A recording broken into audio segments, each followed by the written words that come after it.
Fun right here on Sports Radio 810 WHB. Jason Anderson with you, Sterling Holmes, and the Drake. We head up until 2 o'clock. 4 hours here on a Thursday. Coming up an hour from now, Chiefs press conferences. We will hear from Andy Reid. Today, it's Thursday. I got that one right today. Andy Reid today. We will hear that the Chiefs are going to play the first quarter, or the starters. The Chiefs are going to play all 4 quarters. I don't know if Chiefs players will be playing in the fourth quarter or if those players will be on other teams or how many players in the fourth quarter will be Chiefs this year. But Andy Reid will let us know that the starters will get a full quarter. We know they won't. We'll hear from Patrick Mahomes. We'll hear from Chris Roland Wallace, and we will hear from Noel Williams. It's interesting. A couple of guys that we have talked about, and we can get into this later on in the show, but it's just odd today, or timing of it, whatever we want to call it, coincidental probably, that a guy that we have talked about a couple of days ago, 2 guys, it's like, we really haven't heard much about these guys. Chris Roland Wallace was a camp star last year, like Tyquan Thornton this year. The conversations about Tyquan this year were the conversations we were having about Roland Wallace last year. We haven't heard much from him. We haven't heard much from Noel Williams either. And we will literally hear from them today at the podium. Coming up at noon, Kent Swanson, KC Sports Network, KC Laboratory Podcast. We'll talk with him. What is he looking for on Saturday in the game? We'll find out how he's going to watch this preseason game against the Cardinals, what he's going to be looking for. We'll get his thoughts on other players in camp that have shown out, guys he's excited about. Get his thoughts on if Rashee Rice is impacted in any way, shape, or form by Jordan Addison. We'll talk about that as well. Sports or Leisure coming up at 1 o'clock. 913-912-4810 is the text line. 913-912-4810. 3 NFL games tonight. Colts and Ravens. Anthony Richardson will be starting for the Colts. Bengals and Eagles. I mentioned it yesterday with Jason Dunn that Zach Taylor has decided to change course. He has always been a guy that has not played the starters in the preseason. Don't want to get him injured. Hasn't played the stars in the preseason. He's 1-11 in the first 2 weeks of the season in his career in Cincinnati. 1-11. I'm sure people won't overreact to this at all. If you're a Bengals fan and they actually win the first 2 weeks, I don't care who you're playing because they lost to the Patriots last year. But if they go 2-0, are you sitting here going, championship? They're like, hey, we don't have to fight for the right to party at the end of the year. We don't have to try to strive and lean at the tape so that we can get into the playoffs. We're 2-0, baby. They're going to be insufferable. But not only that, I think if you're a Bengals fan, you should be. I think you'd feel some type of way of, why have you not done this before? Gonna be. Why have you not done that? Are you the reason why we did not make the playoffs last year? I think there could be, and probably should be, some of that conversation. There'll be some overreactions, but if they do go 2-0 to start after this preseason playing of the starters, Bengals fans will be more insufferable than normal. Yeah, they certainly will be that. We'll find out. So they'll play the starters tonight. Zach Taylor has adjusted, and they will. Took him 5 years, but yeah, that's right. And then Raiders and Seahawks as well. Geno Smith already and Pete Carroll making their triumphant returns. Already. Facing off. It didn't take long. Oh, those schedule makers. With their Steelers Jets week 1 Aaron Rodgers storyline. With their Raiders Seahawks preseason game 1 with their storylines. Oh, those schedule makers. Oh, they're so crazy. I hope Geno Smith doesn't play a snap tonight. If I had to place a bet, what's funny is I think that Seahawks... If you had to place a bet on the preseason game, I would say 1-800-BETS-OFF. I would too. But the Seahawks have been, it feels like a little bit of a darling by the media, but the betting market. Yeah, they're one of the most bet overs this year. And what I think is interesting is if I had to throw a bet down, maybe I'd get some odds or not, I don't know, but I would take that the Raiders have a better record than the Seahawks do at season's end. Ooh. That's a fun one. I don't even know what the totals are, but I'm going to assume that the totals for the Seahawks is like 2 games better. At least a game, probably. The Raiders, I think, is 6.5. Are the Seahawks 8.5? So I think the Raiders are 6.5. I mean, again, maybe I'm too bullish on the Raiders, but what they've done, I think, is they've found they look like an actual organization. Yes, more. They're actually acting like more of an actual organization. And I expect Sam Darnold to take a step back this year. I don't see how the Seahawks. McDonald's a good head coach. The run game's solid but unspectacular. JSN's outstanding, but they did lose DK Metcalf. I don't know. I feel like the Seahawks, I think, take a step back. I don't understand the love affair going on with folks betting the over with them. Yeah, Seahawks 8.5, Raiders 6.5. Yeah, I would take the Raiders. Seahawks are number 1 most to bet over. Steelers number 2, and Raiders are number 3 most to bet over. Yeah. At 6.5. So I think the juice is probably going to be on the over, so you're going to get a better value on the under for those. Just as randomly, and not even randomly, but really surprisingly to me, the juice on the under for the Chiefs, you get plus 100 at DraftKings right now for the over 11.5. Yeah, I'm making some notes right now. I think if I had I had strong opinions, I would take over Raiders and Chiefs. You should make some notes. So don't forget under over on the total of Raiders and Chiefs Seahawks. Too in that game. You don't even know what already. The line I don't even is. know the line is over. But I'm going to take the over. Whatever the line is, I'm going to take the over. Over 60.5. It's one of the records in the. There's no Shoot, 6. I promised. No 60.5 really in the. Well, NFL. hey, if you would have taken the, you know what, the over under for the Rams Chiefs that game, it was 90. Mm-hmm. Oh yeah, I'm taking the under. Yeah, I lost. I think K-State, Iowa State's 49.5 is the over. I don't know. I don't know. Over. Week 1. I'm feeling over. Blown coverage. I'm feeling over with Avery Johnson coming into another year, full off season. I'm feeling the over. I'm team early on in college football. A lot of blown coverages defensively. Yeah. I think offenses have the advantage. 913-912-4810 is the text line. Some updates from training camp right now. Hollywood Brown missing yet another practice, so clearly it was not as insignificant or minor of an ankle injury that we talked about this time last week with the Chiefs with an off day and saying that, well, we probably would have practiced yesterday if not for an off day today. Hollywood Brown still out with an ankle that he injured on Tuesday last week in that full pads, heated 2.5-hour practice in the crazy heat. So Hollywood Brown out with an ankle. Rashee Rice still out with his groin injury. Cam Jones still out with an undisclosed, and Jake Briningstool still out with a hamstring. But significant news, 2 different players. One, Drew Tranquil is back. Huge. And Christian Fulton off the pup. That is He's practicing. massive. Full pads today. Christian Fulton not off to the side, not doing the warm-ups, or the medical tent. He is out there full pads today, off the pup list. So don't expect we'll see him on Saturday, but decent chance we can see him next Saturday in preseason game number 2 and see him out there actually participating, practicing, going through drills, and not wondering when he will come off the pup list and be back to practicing. He's off, ready to go. So that's pretty significant, both of those returning. And also Terrell Owens is at camp today. Antonio Pierce yesterday. The oddity of seeing Antonio Pierce run out wearing red. Well, he's giving him the recipe. Yes, while also talking about we are teaching our guys to hate the color red. We hate the color red. And a year later, he's wearing the color red while walking down the hill with other Chiefs coaches. And Terrell Owens is there today crying about Patrick Mahomes. I wish that was my quarterback. I wish that was my quarterback. I didn't see T.O. That's awesome. Rashee Rice out today. Terrell Owens in. Think he's got anything left in the tank? No Rice, you go T.O. And really, it's Rice, Moss, and T.O. for me. So, no Rice, you go to T.O. He's 51. He's still in great shape. Oh, he's in fantastic shape. That guy's got an 8-pack. He can find the soft spot in the zone. That's 10-2. I think he'd be able to go and get you one first down. 1 first down, 3rd and 5, got to have it. 1 first down, throw the ball to I don't know about how many hits he can take at this point, but yeah, you're not going to have to take it, just one. You only need one. He catches the ball, gets hit, leaves the game. That's it, and then goes over to the sideline and does sit-ups with Drew Rosenhaus standing next to him. So it's all good. My client is not going to talk. Speaking of T.O., do you remember those old Monday Night Football when it was like the girl in the locker room? No. Before Monday Night Football? I don't. Drake, do you remember that one? Why do I not remember was it a commercial? Was it a Yeah, it was a commercial. promo? It was a promo. I do not remember this at all. The girl in the locker room is like basically all over T.O. and he's like, sorry, baby. It's the Cowboys. We got to beat the Cowboys. It's great. No one remembers this? Okay, it was like 2005. Old ESPN promo. Interesting. Are you looking it up now? No, I'm not. Oh, okay. I was seeing if there were any other updates at training camp.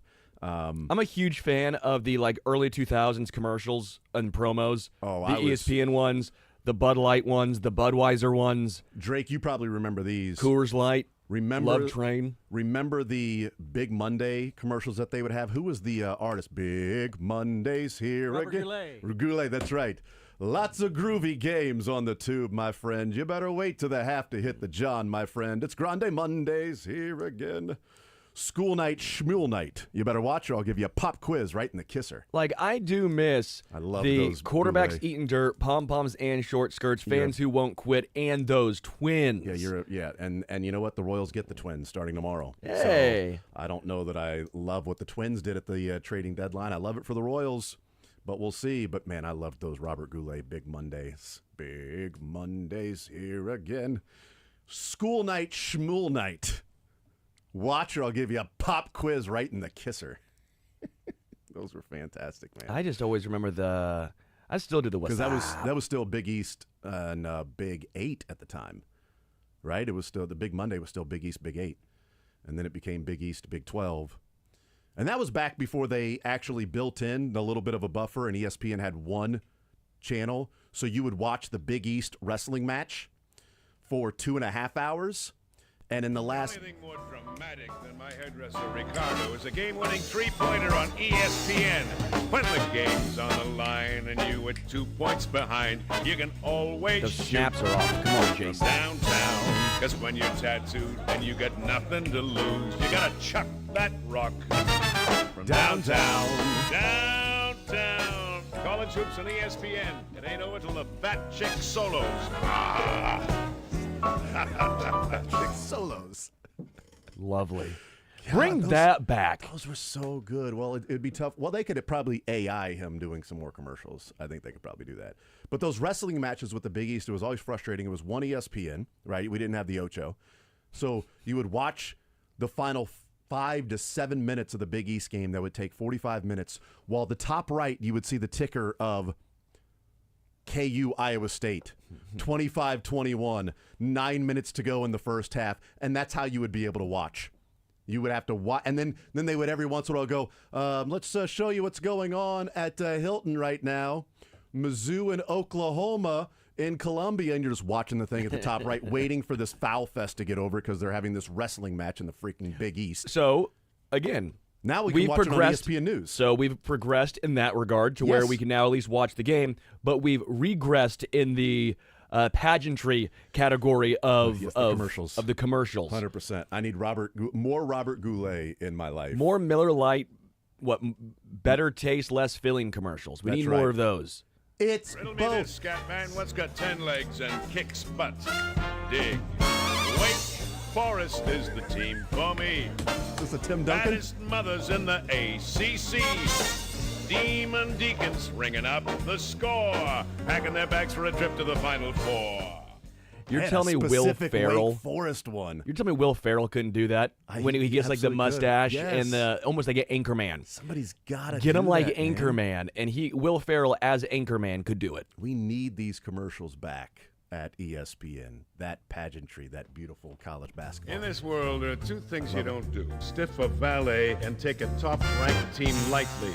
Look out, here come the Jayhawks. Double team and say your prayers. There's no room for pansies on the floor when you get Kansas in your hair. Yeah. You don't. What was the first part? You don't Take something. a top-ranked team lightly. Yeah, but the first part, you don't do something and you don't tip a. I don't remember. I was listening for the who the You don't team was spit about. into the wind. Well, that's or true. pull on Superman's cape. That's true. Well, and you don't mess around with Jim. you also don't. Two sweetest words in the English language after chorus girl. College hoops. Big Mondays here again. Lots of primo games on the tube again. You better wait till the half to hit the John, my friend. El Grande Mondays here again. School night, schmool night. You better watch or I'll give you a pop quiz right in the kisser. This is great. I love it. 3.5-ish more hours of this. Dude, I'm telling you, in. man, this is nostalgia for me. This is anybody that grew up in the 80s, 90s watching college basketball and then ESPN finally showing some of those. I mean, this was they played these things all the time. They were so fantastic, man. And they would come up with individual teams, too. Like, again, they had one for Wake Forest. One for Wake Forest. Clearly, obviously, they would have one for I might have to switch my leisure today and just add a Robert Goulet. No. What commercials give Sterling nostalgia? Yes, that's right. This one was Robert Goulet. I did it one time, and College hoops. everyone crushed it. Yeah, that's true. It was far enough ago. Crushed it as in like your opinions suck, or No, they were so everyone, good at it? everyone remembered. I mean, it was everyone see. picked that one. 913-912-4810 is the text line. Let's get into the conversation today. Right on time. That's how we want to do it.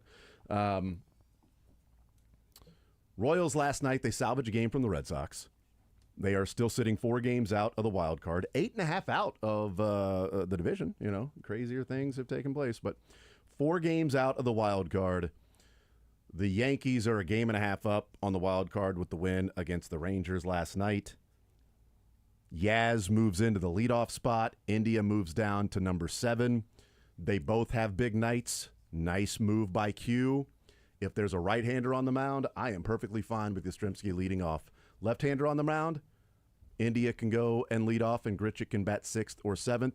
Great move with Grichuk there batting for Kyle Isbell. Yeah. And smoked it to center field. Had not Kyle Isbell. Who was it that he? Yastrzemski. That's right. Yeah. I was like, no, he didn't pinch hit for India at leadoff. Duh. India was not leading off. But Isbell. So he pinch hits for Yastrzemski, and if Isbell had gotten the bunt down, that's a run, and it would have been, well, you move the guy over, and then Grichuk comes in against a lefty and mashed the baseball. I'm just so tired of Duran and the Red Sox. Man, I'm I know. glad that they are. Put this series behind them and move on to these next 9 games. I don't want any more Duran. I wanted a Duran. Are you hungry like the wolf? I was. He's hungry like the wolf to get back to playing the way that he's played for the last couple of years after the slow start. Man, I wanted more Duran in my life, like every single night, wearing a Royals uniform. I wanted him pretty badly. I was willing to risk it all. You know what I mean? It's almost like you didn't trade for me. I'm going to prove why you should have given up anything to trade for me. Told you should have traded Bobby for me. That would have been no, not that one. That would have been but by the way, it was what I said when Yastrzemski came to the Royals. I said he might be batting leadoff at times. Yeah. And because fine with it. He's a guy that gets on base. He's at a down year. Him and India have kind of been a little bit of a similar situation. They are guys that don't hit for great average. They're guys that take walks, and they're guys that Yastrzemski has a little more slug traditionally than India, but still in the same vein. I was totally cool with Yastrzemski leading off. I loved it. I'm glad he got that opportunity. He came through. We'll see what he ends up doing for the rest of the season. But again, against righties, putting him there makes so much sense. Yeah. His splits versus righties are really, really good. Yep. And again, it's a guy who must just see the ball better because he does take a lot of walks traditionally against righties, which is funny because so far his average in KC is 313. His on base is 294. Always love those. That's great. Those reverse ones. The reverse ones. Explain that to me. I am a dumb baseball person. How can your batting average be higher than your on base percentage? Trying to stretch a single into a double. I don't get it. 913-912-4810. A lot of people on text are agreeing with you. Will Ferrell, that Goulet impression is spot on for SNL, so he should be the one that's doing the bring back those commercials and have Will Ferrell do that. TM, trademark. I don't know how can I get paid for this? You can't. You're getting paid for it already. You're talking on the radio. It's your job. Oh, yeah. That's what you're doing. Shoot. I'm not used to having good ideas. Let's talk about this Royals team now. They have 9 games remaining. 9 games, not remaining, but, well, I think, well, here's the thing. 9 games, I said 9 games remaining. It's a Freudian slip because, in my view, it's 9 games that I'm going to view it as deciding not the playoff hunt or not, deciding simply if they're still in it. Mm-hmm. Because they could go 9-0 in these 9 games and still not make the playoffs. They could do that. That obviously can happen. You go 9-0 and then struggle the rest of the way. So it's not, it's going to decide if they make the playoffs or not. No, it won't decide if they make the playoffs or making them. It will decide if they're still in it or not. If you don't eat over the next 9 games for the Royals and gain ground and show that you are clearly the better team than these selling, rebuilding teams, you will have put yourself in a position that it makes it even less likely to make the postseason. And we will be talking on August 18th. That's the end of this 9-game stretch. Maybe specifically Chiefs at that point. If this team goes 5-4 in these 9 games, not good enough. Not good enough to go 5-4. 6-3, I think. 7-2. Yeah, I'm but being aggressive. I'm saying if you really want to make the playoffs, Sterling, these are the 9 games. 7-2 over these 9 games, and you are clearly in the hunt. 6-3. Yeah, my thing is if you win each series, though, if you go 2-1 each you don't series, you need to sweep at least one of them. I'm not going to complain. You need to sweep at least because one of the then you have series. the opportunity for 4 games against the Rangers. I keep saying opportunity because that's a better team, though. But then you get the White Sox yet again. Then you have the Angels, and you have the Twins, and then you have but you start the Angels again and the A's. You start to tick off those games. I agree. Off those games. This is. I was looking it up last night, and it's true. Every single game they play, there's one less game to play in the season. I had to do the math last night, and that's actually true. So every time they go out there and play a game, if they lose, that's one less chance to win. Von Neumann over here. That's right. So I think these 9 games are massive for this team. Agreed. Not in deciding if they're going to make the playoffs, but in deciding if they are simply still in it. I think it also lets us know a path that the Royals may or may not take, or their hand simply being forced to take if they do not play incredibly well. I'll explain what it means in the path for one specific player coming up next.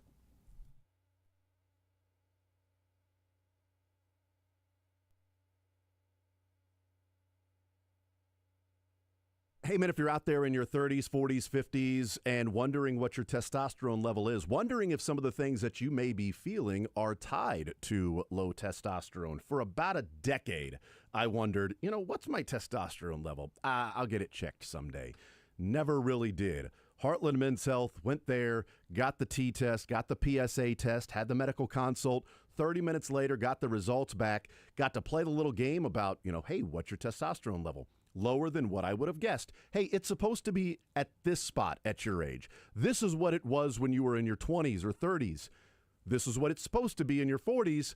And this is where it's at. All right, lower than I thought was going to be. So yes, definitely want to start the testosterone treatment, that replacement therapy. But the great thing about Heartland Men's Health is that when they talk about going through the medical consult and the medical provider reviewing your results with you, discussing the options together, it's not just, oh, hey, the testosterone level was lower than you thought it was going to be. Let's get you on. No, it's lower than what we thought it was going to be, or lower than what you thought it was going to be, probably about where they thought it was going to be based on symptoms.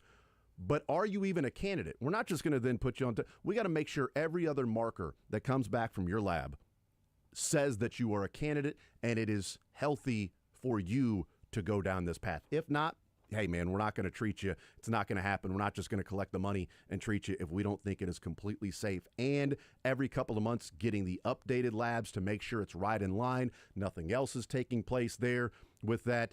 Also keeping track of just general health, working with Heartland Men's Health. They have been great to work with, and it has certainly changed my life with higher energy levels, no more brain fog, more motivation to do a lot of different things. And the energy after the show to still, baseball, basketball, hanging out with the kids, building deck stairs right now, laying concrete last week, things that it would have been, no, I put off for so long. I'm not going to do it, not going to do it. I'll get around to it one day. And now finally doing it. Heartland Men's Health, successfully treating men in the Kansas City area. 3 locations to serve you. Overland Park, Independence between Blue Springs and Lee Summit, and North Kansas City. Call them today at 844-447-6600. Tell them you heard about it right here on Sports Radio 810 WHB, 844-447-6600. Check them out, heartlandmenshealth.com.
All right, we continue right here on Sports Radio 810 WHB. Jason Anderson with you, Sterling Holmes, and the Drake. We'll hear from the Kansas City Chiefs coming up at 11 o'clock. Andy Reid, Patrick Mahomes, Chris Rowland Wallace, and Noel Williams. How you feeling after the smelling salt incident yesterday? You know, I was a little worried when, we get the text from Mick's dad that was making sure that Mick did not do what I did. And was like, I'm worried about that, Jace, Mick, because, that can fry membranes. And I'm like, well, I told you my brain was hurting. Like, there was like a stinging in my brain. I didn't know. See, here's the thing. I got misled by Sterling. A lot of people don't realize this. I was misled by Sterling, and here's why. If you've never done drugs before, I've never done drugs. Or any substance. Never done substances before. Don't be the first. Caffeine. Don't be the first one to do it. Caffeine and sugar. Watch someone else. You know why? Why? Because they're still doing it. They obviously know what they're doing. Is that right? Well, a lot of people have said that until they're not doing it Don't anymore. be the first person to do it. Yes. But here's where I was misled yesterday. So if you missed this, it's on the podcast or on the YouTube page or, Twitter, whatever. We tried smelling salts for the first time. Well, you tried it for the first time. Yeah, that's right. That's a good point. You guys Mick and I, we golf with it. You guys are back nine smelling salts. It's good for you. So I had never done it before. I have no idea about the bottle that you open up and smell. No clue about that. I've only seen smelling salts in the little break kind that they have, the little baggies. Yeah. They look like the little nicotine pouches you would throw in. Correct. But you can only get those online, and the interns couldn't get those in time. Right, we didn't have those. We decided on the air yesterday in the first segment we were going to do that, making fun of the NFL, and there's an update to that story, but whatever. But I was misled by Sterling, and here's how. Sterling said, well, the bottle is so weak. The ones that you crack open, those are the ones that are potent. And you see all the NFL players, like there's a picture of George Kittle cracking open, and right next to his nose. Yeah, you get in there. Right next to his nose. Okay, so that's, in my mind, how close you get to the smelling salt. Then Sterling saying the bottle is so much weaker than the crack open smelling salt. And so I put those two things together, open the bottle, and jam my nose in there like a glass of wine. Like I was savoring it, swish it around in the mouth a little bit, gargle. Grrr. Oh, yeah, that's pretty good. I'll have the bottle. Thank you, sir. The bottle's only weaker once it dissipates after you have it for a while. But if you're the first one, it is strong as... It is stronger, actually, than the normal ones. Clearly. But... it was not smart. And yeah, then my brain was hurting the rest of the show. Well, and the rest of the day. I worked it off by, You fell out of your chair, and at first I thought it was a bit, and then I go, I don't think this is a bit, because you landed hard on the corner of a quartz. Is that granite quartz? We have nice countertops. Not sure. But it was, as I sniffed it, the smelling salt then pushed my entire body backwards. Like I smelled it. And as I was smelling it, taking inhaling and as the head goes up while that happens, it just continued on that way. It's like Mr. Mackey in South Park. And then the chair turns and starts to, and then I fall out of it. It was not on purpose. Someone had a great screen capture of that and tweeted it at us, and that was electric. That was a great picture. Don't do drugs, kids, and I agree. I agree with that. Don't do salt. Bath, smelling, any of the salt. Well, unless you're bad for your cholesterol, I think, too, or sodium. Pepper only. Well, if you're trying to recover, if you're trying to get those electrolytes back, you probably need some salt in your drinks to get going again. All right, 913-912-4810. I had mentioned going to break that these 9 games, I'm viewing it as a decide if they are still in it or not stretch. This is not the playoffs will be decided in these 9 games. If they're still in it, I believe will be decided in these 9 games. Because right now they have played 115 games. That means they've got 47 or 47 games left, right? Yeah. 47 games remaining. I was like 147 plus 15. That equals 162. And then you take away the 100, and then you take away so it's 47. They have 47 games remaining. They will have 38 left.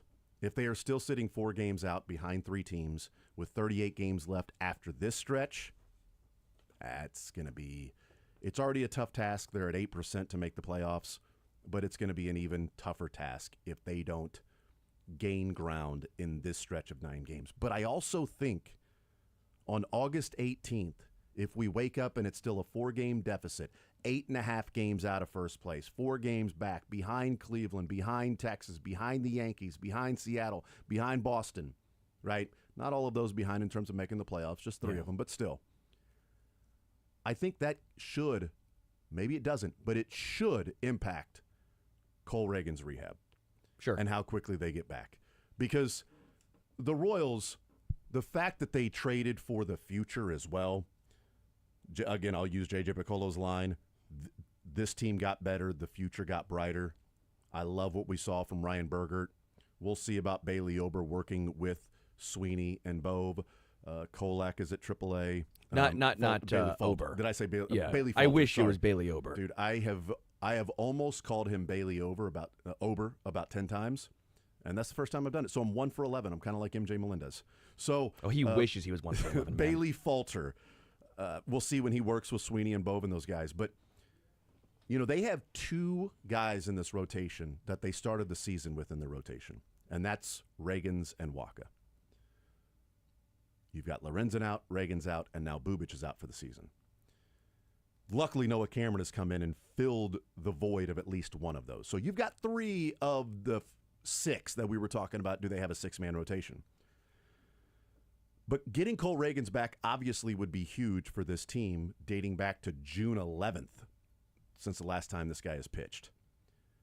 But if he's still a couple of weeks away, if he's progressing and he'll eventually start going to the mound and having live bullpens, and you have to build all the way back up like you would in spring training for this guy to be a starter on the mound, I think you're looking at minimum 3 weeks right now for Cole Reagans. Sure.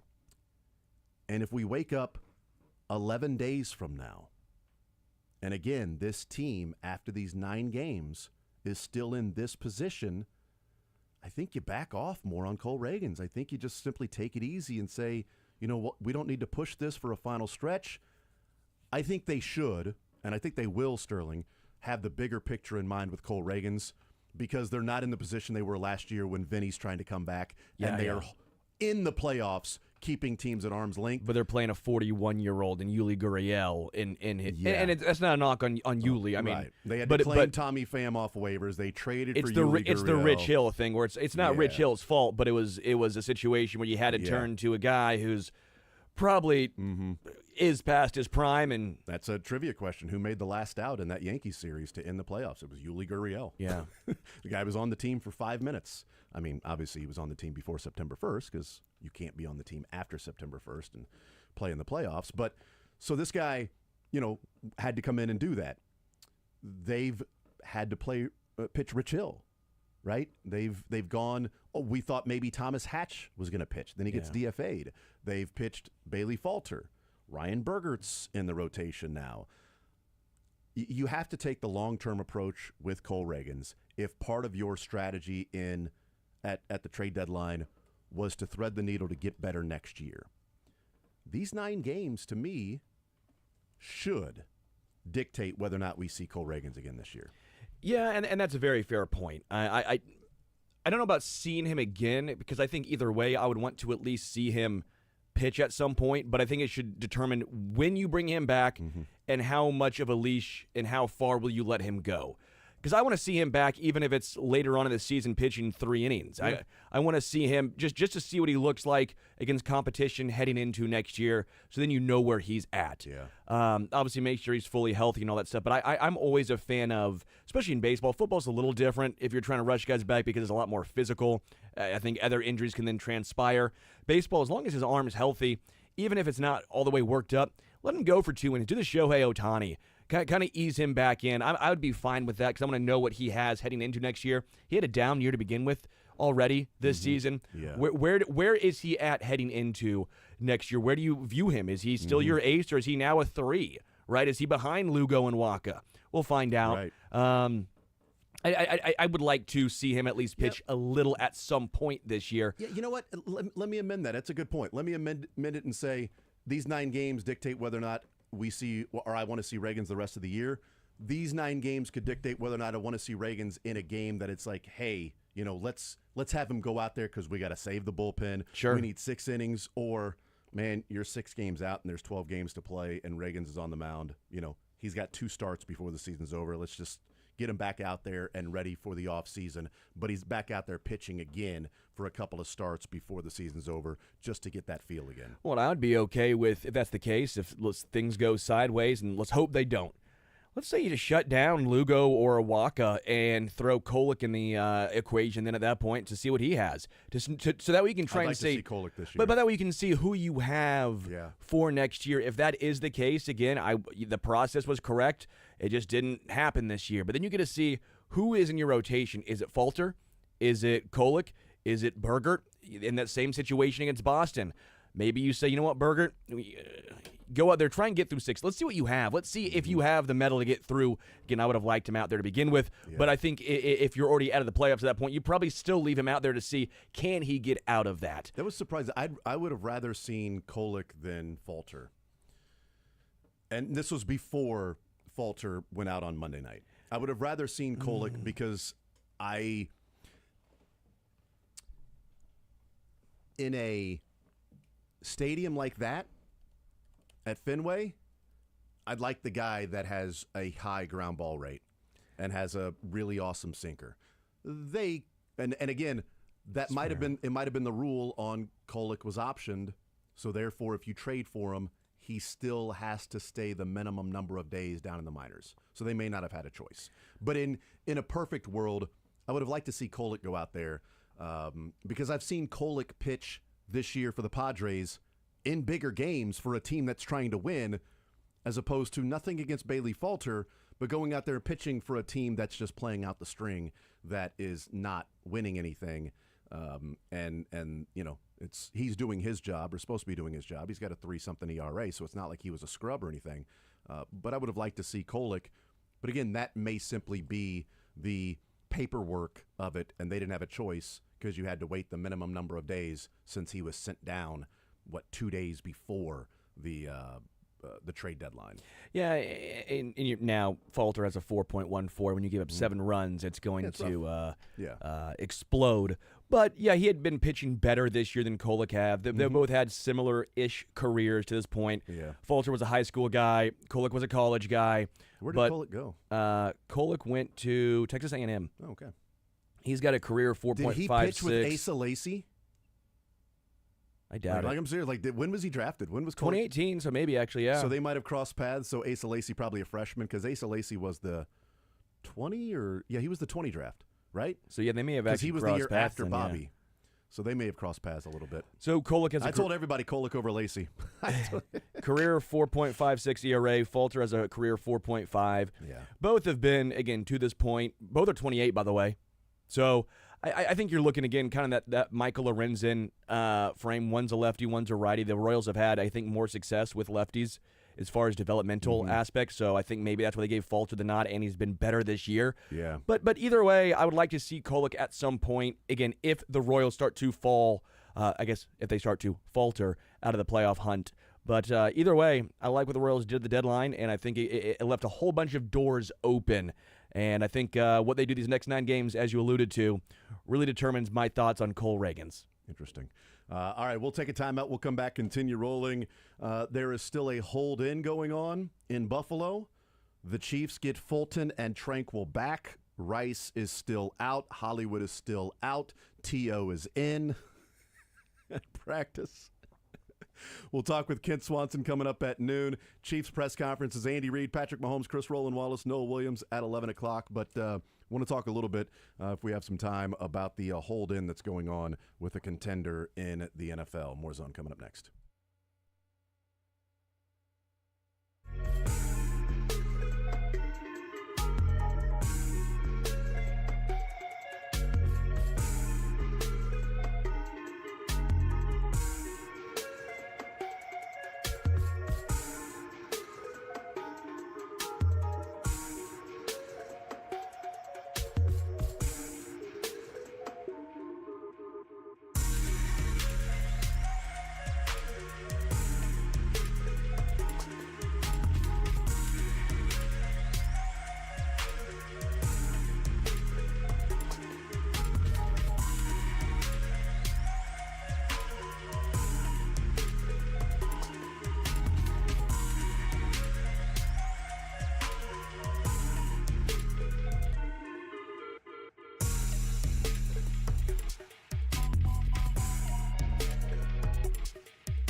I will continue right here on Sports Radio 810 WHB. We'll hear from the Kansas City Chiefs coming up after 11 o'clock. We will hang out with Kent Swanson coming up at noon. KC Sports Network, KC Laboratory Podcast. We got some sports or leisure in the 1 o'clock hour as well. Fact. Rotten Tomatoes. What's the score? 55%. Best. That's what I'm going to go with. 913-912-4810 is the text line to join us, be a part of the show. 913-912-4810 is the text line. I thought it was interesting last night in the game that Yastrzemski had a great game, right? He, leading off, doing what he did. Is that the first time we've ever seen a player in a road uniform with the home field advantage at that stadium? The way that he played that in right field on Roman Anthony. Yeah. It's like that guy knows every nook and cranny of that stadium by growing up around there, going out to Fenway, playing games as little kids on the grass out there, knowing exactly where he's at and like, I can just reach up here and catch this, what would have been the tying home run from Roman Anthony at the time. Royals were leading 3-2, yeah, and he makes that catch. Like, that's the one guy that's like, no, he's actually... He actually knows exactly where everything is in that stadium. Roman Anthony, 0 for 4 after the contract bust. Clearly. Some are saying. Some are asking, can he live up to the expectations? Is there too much pressure on him now to live up to a $180 million contract? How cool would it have been for him to hit that home run if that actually would have been gone? I'm like, okay, I lived up to it. Or yeah. I'm worth it. Yes. I know it's one game, but it would feel pretty cool for him. And right. Yastrzemski goes, no, pal. Nope, I got it. Sorry. And then you got Red Sox fans that are like, son of a... That's Yaz. Yeah. It's Yaz. I mean, guy spent 23 years in a Red Sox uniform. The story of when he hit a home run his first time in Fenway playing in that series, and they gave him a standing ovation. Amazing. It's pretty awesome. We'll take a timeout. We'll come back. We'll hear from the Kansas City Chiefs next.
We keep it rolling here on this Thursday edition of The Zone, coming up at 11 o'clock, which is right now. We'll hear from the Chiefs very soon. Coming up at noon, though, Kent Swanson.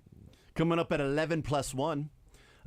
Coming up at 11 o'clock Mountain Time, we'll hear from the Kansas City Chiefs. We'll hear from Kent Swanson, I should say. 11 o'clock Central Time. I'll get it right eventually. Can we start over? 3, 2, and 1. Fix it in post. All right, welcome back here in The Zone right here on Sports Radio 810 WHB. We'll hear from the Chiefs coming up soon. We will also hear from Kent Swanson coming up at noon, and some sports or leisure at 1 o'clock. Trying to get an update. I was checking to see where they were at in practice to see if there was a time frame, because I thought today. St. Joe. There it is. There's the update. Got it. Drake. Now I know. I don't need to look anymore. I love when Drake makes a joke or a reference, and then he just has that smirk on his face. You have a great smirk. It's a good smirk. It's a good smirk. It's a great smirk.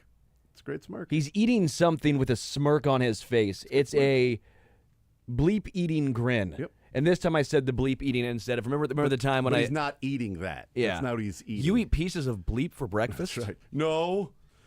But I was going to get an update to see how close we were or how far away we were from hearing from the Kansas City Chiefs there in St. Joe, as we will head up there in just a second. It'll be Andy Reid and Patrick Mahomes. It'll be Chris Roland Wallace and Noel Williams. Like the Chris Roland Wallace thing is interesting because, last year he was listed as a safety and he played cornerback. This year, and it was like, oh, wow, this guy's come out of nowhere playing cornerback. This year he's listed at cornerback, and Steve Spagnuolo's talking about him being Shamari Connor as a safety.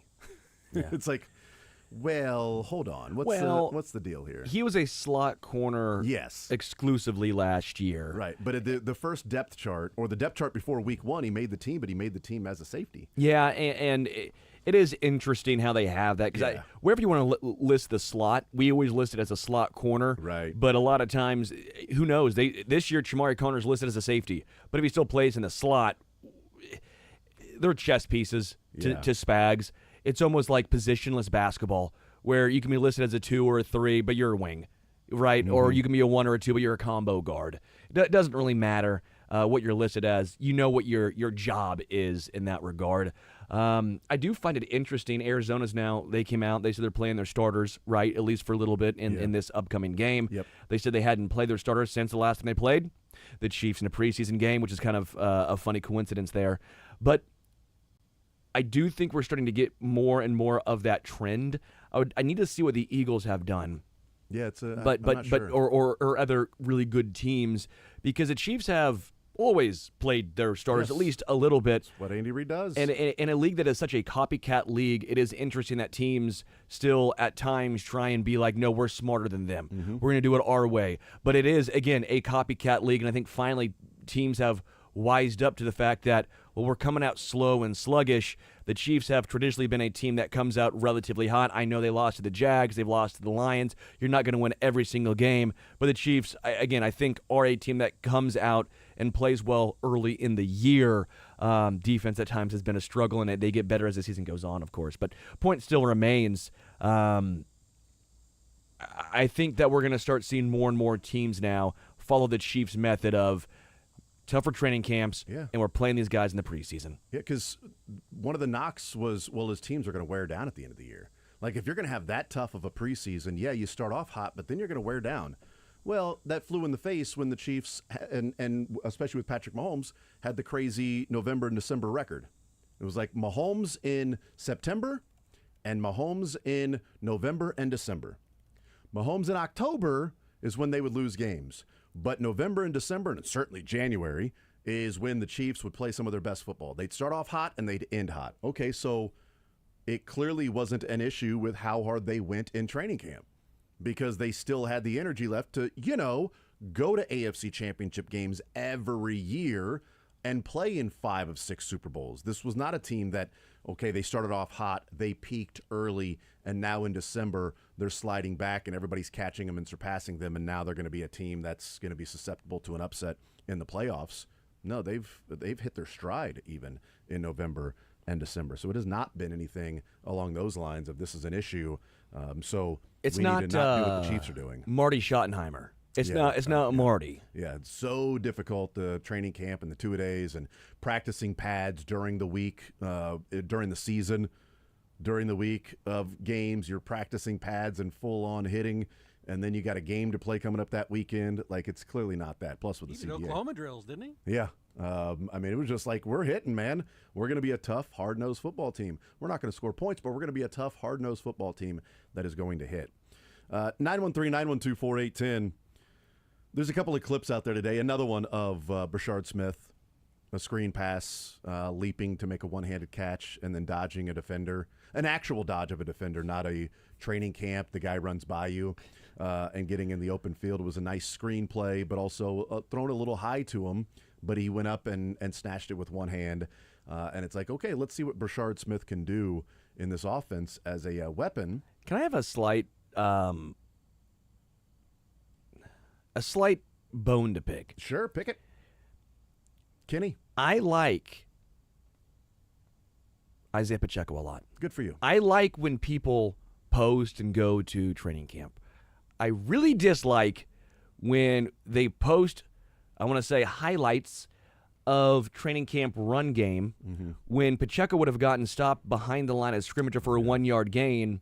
And they're like, Pacheco breaks this for a touchdown. He didn't break You anything. can't tackle. There was 3 dudes in the hole. Yes. And then I see Pacheco celebrate.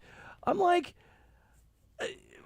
what are we doing here? I'm not trying to Why do be you- a why do Debbie you Downer. hate Pacheco. I love Gosh. Pacheco. I love Pop, but I'm just it's my frustration No. with training camp run game. It's like there was 3 guys in the hole. Yeah. When have we seen him break that? Yeah, Ever? There was a video that came out last week of Shadur Sanders, and it was like Shadur Sanders scrambles for a touchdown, and he drops back, and the defensive end on the left side just whips the right tackle, goes around him, and is clearly going to sack Shadur Sanders, but has to run by. So then he somehow slides to his right from that, and another defender in front of him is about to tackle him and has to run past him, and then Shadur runs and scores a touchdown. It was like, Shadur did not scramble for a touchdown. He was sacked twice. We see what happened there. Congrats to the defensive end and defensive tackle that both would have had a sack.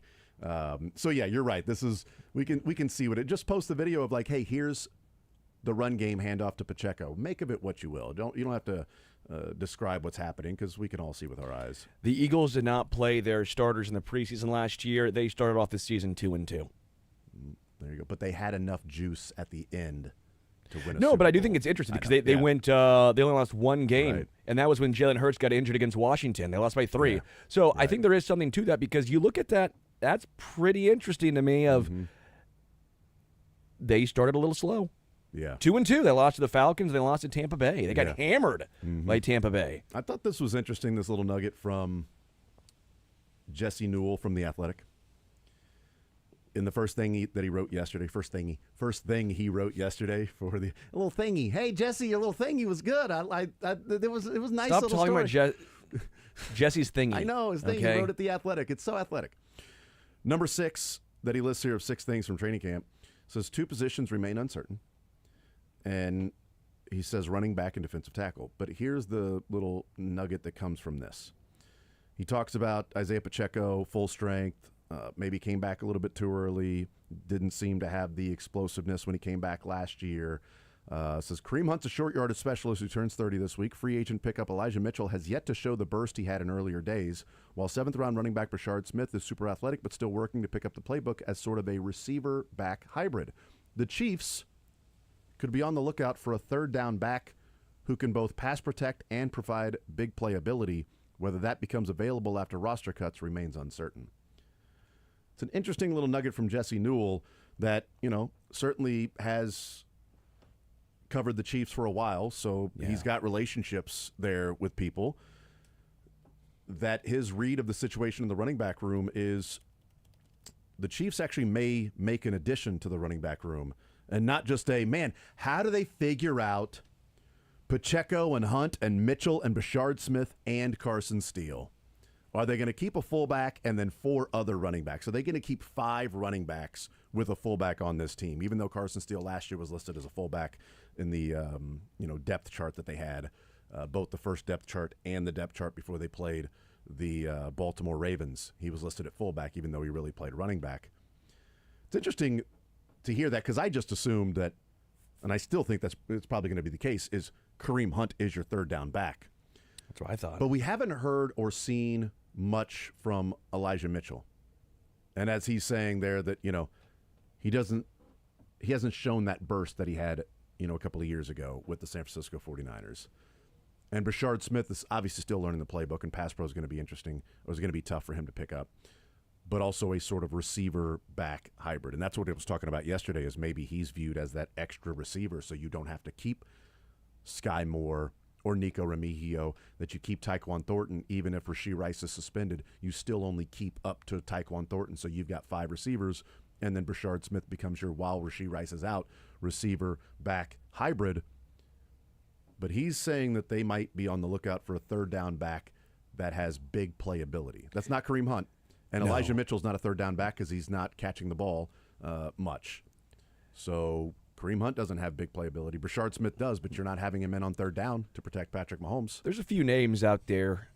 Zach Moss just got released. He had the broken neck with the Bengals, signed the 2-year contract. He broke his neck, and he's trying to make a comeback now, but the Bengals released him. He's not really a third down back either because that was more Chase Brown, and Chase Brown's going to take over. Yeah. Jamal Williams is an interesting one, but he's now 30 years But old. he's still looking. He said big playability. Third Yeah, down and back that's with big, not Jamal. Jerick McKinnon, when they signed him, and it was Pacheco and Clyde Edwards-Helaire, and then Jerick McKinnon is the third down back. And he was. He eventually grew into the number 1 guy when in 2021. But when they first got him, he was your third down back with big playability. Great blocker, great receiver out of the backfield, big playability, Jerick McKinnon. So that perfect guy that I think the Chiefs still want to have, they're just not going to get that big playability from Kareem Hunt. They're going to get a guy who can catch the ball for sure, and we know can pass protect. Yeah, there's not really many names. Chase Edmonds in 2020 had 53 receptions out of the backfield. But again, we're talking, there's just no one really out there as a current free agent. It might be cut downs, as Jesse alluded to. They got their third down back last year after the Broncos cut Samaje Perine. Yeah. They cut Perine, and that's how they ended up with their third down back. Still wasn't a big play guy. No. But a guy that you could trust on third down to protect Patrick Mahomes. We'll take a timeout. We'll come back, and on the other side, we'll head up to St. Joe and hear from Andy Reid, Patrick Mahomes, Chris Roland Wallace, and Noel Williams. More Zone next.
We'll head to St. Joe and hear from the Kansas City Chiefs when they get to the podium. Andy Reid today, Patrick Mahomes today, Chris Roland Wallace, and Noel Williams. Interesting that, yesterday, or maybe it was on Tuesday, that Sterling and I were actually talking about, we haven't really heard much from Noel Williams, at least from the standpoint of like, oh my gosh, this guy's really standing out.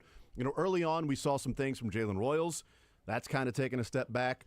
It has been consistent with Tyquan Thornton. Some of the names in camp, Jeffrey Bassa. We've heard Dave Tobe love up Bassa and his special teams ability. Obviously, much of the talk has been about Josh Simmons and the first-round pick. Bossa Nova. That's right. Omar Norman Lott was getting love early on. Ashton Gelati, we've talked about him. Norman, love you a lot. That's right. Omar coming. I'm trying to think of any other names. That's a different one. Really Hold on. I got to think of the Omar coming. Hold on.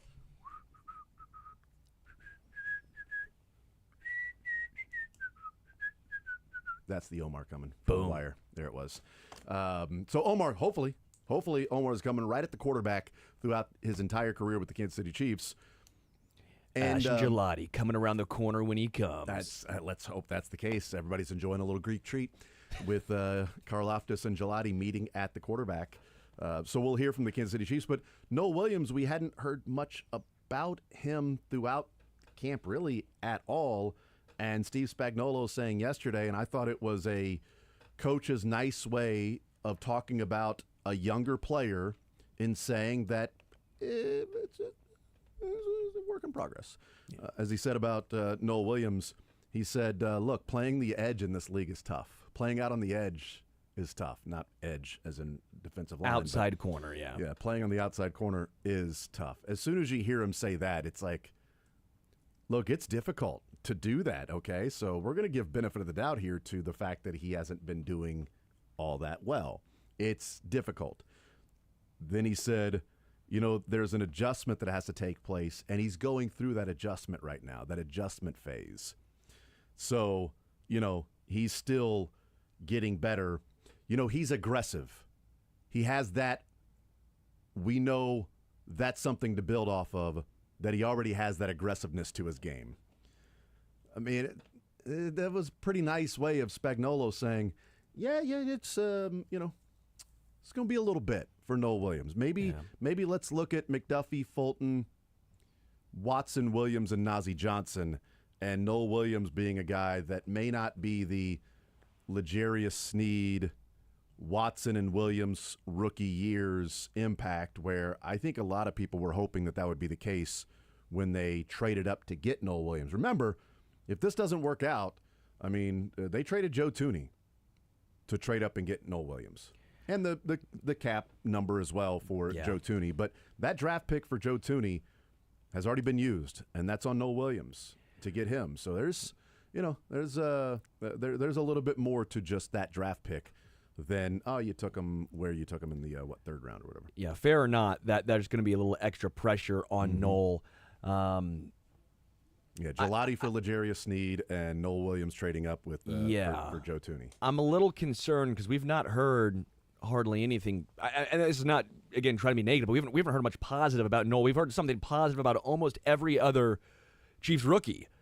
We haven't really heard much. Even going back to, I think it was minicamp and early OTAs maybe. It was, he looks like a rookie, or he looks like he needs to learn. He's drinking from a fire hose, but we still heard glimpses of something from almost every other player. I'm not saying he can't do it. Maybe they're tougher on cornerbacks than any other position. I think cornerback is the toughest position to play in the entire NFL. Yeah. I don't always think it's the toughest transition, though. I think tackle is the toughest transition from college to the NFL. Again, I always put quarterback in a separate kind of category there. Yeah. But I think cornerback is very, very difficult, and the Chiefs have some good, explosive wide receivers, but it's not like he's going up against Xavier Worthy every single snap.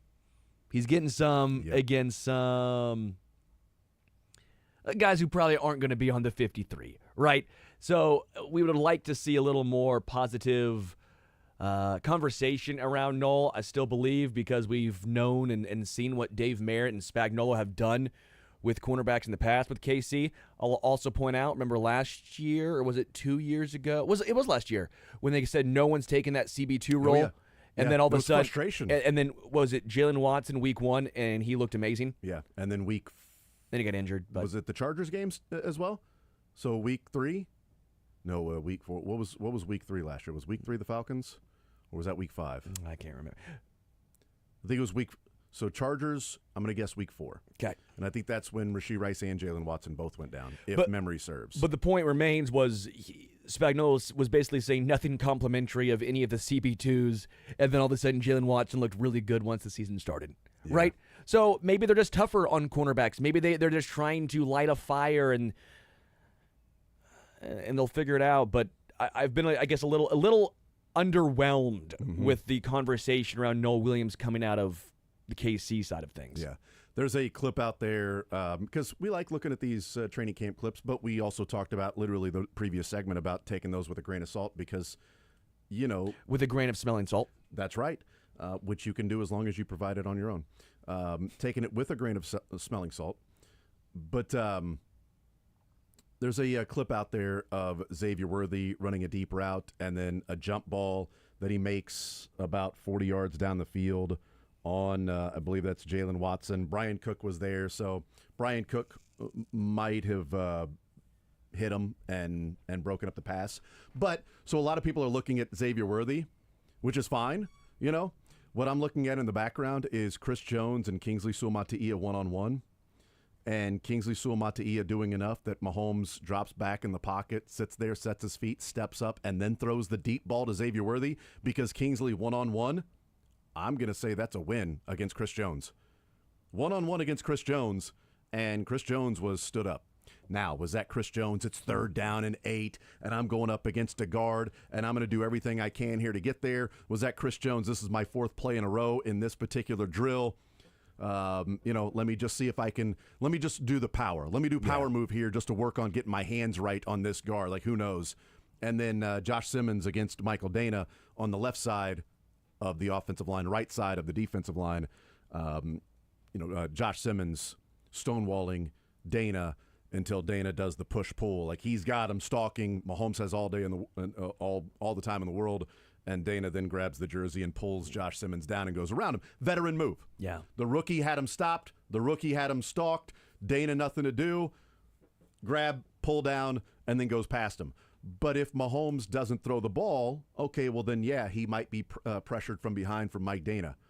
But on that particular rep, just watching one clip, you had the left side of the line against Chris Jones and Mike Dana that Mahomes had nothing to worry about, clean pocket. That was not a deep throw training camp because the defensive player ran by Mahomes and you still continue the play and throw it just for the practice. That was clean pocket, sat there, surveyed, stepped up, fired it deep to Worthy. He makes a great catch, touchdown. I think my what I'm saying is that's what the whole year is going to be. Well, no, but I think my opinion on 2 players have changed more than any other. I think my opinion of Noah Williams has gone down a little bit, but I think my opinion of Josh Simmons has exceeded even some of the most excited Chiefs fans. It's very funny that I was, again, I don't want to say pessimistic, but I was with Matt Derrick on this. The concern level was through the roof, and here I am, maybe the most thrilled and excited of any Chiefs folk out here about what I think Josh Simmons could be. It's just it's a great way to be both sides. It's awesome. Well, no. But my point is, with new man. information, hey, you can admit when you're wrong, and it takes a big man to do that. So credit to me for being a big man and changing my viewpoint with new information. Yeah, great. That's all the credit to you for being humble and really good looking. So good job. Well, without my good looks, you would have only your. All I have is my confidence. Your confidence. Yeah. All you have is you being magnanimous and deferring to everybody else. You know what? No, I am magnanimous. That's why I'm married. Yeah. You know what? Here's the thing. Without your good looks, all you would have is your humility. Yeah. That's all you would have. The horn blew out at training camp practice, and they are now huddling up. huddle. This was a longer. I thought this was going to be a 10-10-10. Yeah. Like I was thinking, all right, you get out there and go through the motions because it's kind of like it's a Friday. This is supposed to be like a Friday practice before the game because they're playing on Saturday. We're going to do this a lot this year of, well, this is a Wednesday for them, but it's a Thursday for us. It's a Friday, but really it's a Saturday. It's Thursday, but it's their Friday. So I thought this was going to be a 10-10-10 until they came out in full pads. And I'm like, oh, that's a little bit different. I'd have to go back and look and see the different practices, the final practice before the first preseason game. Were those fully padded practices and running full contact drills that they typically would do in a full padded practice, or were those shells in a 10-10-10 like they are on Fridays during the regular season? So at that point, I'm like, oh, this isn't a quick and easy practice for them. Or did Andy see something he didn't like, and it was supposed to be a little lighter, and he goes, all right, all right. We're going to use Come on. We're going to use another one of our padded practices here. Although, then again, as we look at it, the starters aren't going to get much work in the game on Saturday, so we can do a fully padded practice. If you're Andy Reid, hey, we can do a fully padded practice today, and then on Saturday, yes, we're going full out, full pads, all of that stuff in an actual game. But the guys, the ones, and really the twos aren't going to play a whole lot. And these guys that are trying to make the team, they need as many reps in full pads as possible. So we'll get them out of here in full pads, practicing and everything, and then they'll go out and play in the game as well. So we're fine with using the fully padded practice and more of a contact on a Thursday before a game on Saturday. And no joint practices for the Chiefs. No, so thank God. Yeah, I'm see another fight took place today with Titans and Bucks. I saw Vrabel getting in a scrum apparently, and he came up bloodied. Right.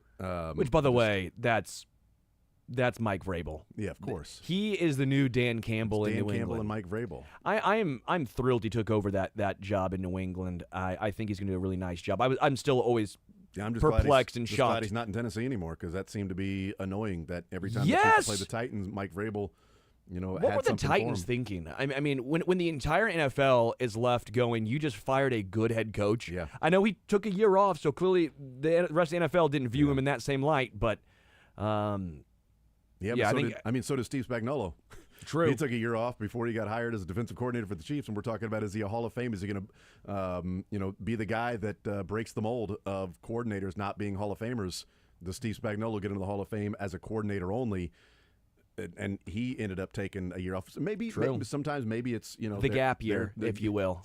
That's right. I just want to take a year off, then decide where I'm going to go and what I'm going to major in. I don't want to just jump into it without being fully comfortable with where I'm going to take a gap year and work at the Gap. That was the year. I took the gap year by working there. It's hard to not like Mike Vrabel. I feel like he's a very easy guy to root for. I've told the story about Mike Vrabel a number of times, and I will always respect the man from this standpoint. Young reporter here, fresh hired, covering Chiefs locker room. And one particular week, it was like on a Tuesday, we had media availability after practice, and I go you're in the locker room, and I walk up. I'm like, "Hey, Mike, you have some time?" He's like, you know what? I can't right now. I got this going on. Come check with me tomorrow. Okay, no problem. Get other interviews and everything. Send those back. Wednesday, out there covering practice. It's over. Go to the locker room. Hey, Mike, we talked yesterday. You got some time today? He's like, dude, I can't. I actually do have to leave right now. He's like, I'm not trying to avoid you, I promise. I got to leave. Check with me tomorrow. I'll make sure that we do it. Okay, cool. No problem. Do the interviews or whatever. Thursday, hey, Mike, you got time? He's like, yeah, man, let's go. Start talking.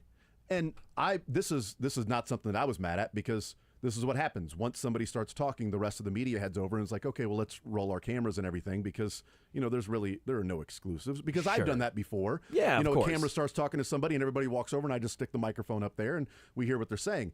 So the media scrum comes over as I'm talking to Vrabel, and he goes, whoa, whoa, whoa, whoa, whoa. He's like, oh, no. He's like, no, this guy's been here the last 2 days asking me. He goes, you guys can wait. I'll do your interview in a little bit. I'm talking to him right now. Yeah. I was like, oh my God. It's like, those guys thought he was a jerk. Yeah. But for me, I'm like, that was pretty awesome. Like, really cool. Nobody had asked him the last couple of days. He remembered me being the guy. He felt bad the previous two of like, man, I can't do it. And then he's like, no, I'll do both, but I'm not doing you all together. I'm going to do his interview right now, and then I'll talk to you guys when I'm done. But he's going to get the exclusive one-on-one here conversation with me. I'm like, damn, that was awesome, man. I'm just like, 26-year-old kid. Hey, guy, Mike Vrabel. Hey, buddy. What did it mean when you? How big was this? When you were with New England, Like, you play with Brady. Like, what was that like? God, that was so awesome. I bet that was awesome. How pissed are you to be here? You got traded here. How mad does that make you? This must suck. Remember when you caught a touchdown pass? You remember that? You remember that? Do you remember what it was like to win Super Bowls? Do you remember that? That was awesome. Awesome. Yeah. Chris Farley, that'd be great. Okay, guys, I'm done. Your turn. Awesome. That's not how I don't know how the interview went. No idea. Probably wasn't great. I don't know, but yeah, that was very nice. So yeah, I'm cool with Mike Vrabel. I just don't understand the joint practices because so much time is wasted when you have to break up the scrums. Correct. And then they're getting ready to play each other on Saturday anyway. Yeah. So they're doing the joint practices, and that's typically what happens, right? You have the joint practice with a team that you're going to play because you're probably not going to play your starters in that particular game against that team. Both teams have decided we're not playing starters, so we'll work on a joint practice that we can control the variables here so we can make sure we get the specific amount of reps against a different team, full speed, live contact, all of that stuff. But you still aren't bringing guys down to the ground. Yeah. It's still the thud, the bump, whatever you want to call it. So we're going to hear from Andy Reid here very soon. Was Antonio Pierce there because of Spags? Because he played from 2005 to 2009 with the Giants, and I'd assume Spags, that would Spags overlap. talked about having Antonio there and that relationship that they've had. So yeah, I was wondering. He was the Mike. He was the green dot for Spags. Did they have the green dot back then? Was he number 41? No, that would have been awesome if he was, but no, he's not. He was not 41. 41 was not the Mike for Antonio Pierce. That was not the case. We'll hear from Andy Reid here very shortly. He'll be at the podium. I do want to give you an update on players that did miss practice, and if Andy starts talking, then we'll head there. But Hollywood out with an ankle. Rasheed Rice missed practice again with the groin. Cam Jones missed practice again, undisclosed. And Jake Brining-Stool missed practice again with a hamstring. Drew Tranquil returned and is back from the back. And Christian Fulton off the PUP list, full practice today. So that is certainly good news for the Kansas City Chiefs and developments that are taking place at practice in St. Joe, getting ready for the Arizona Cardinals on Saturday. So we'll see what happens on Saturday with that. Here's Andy.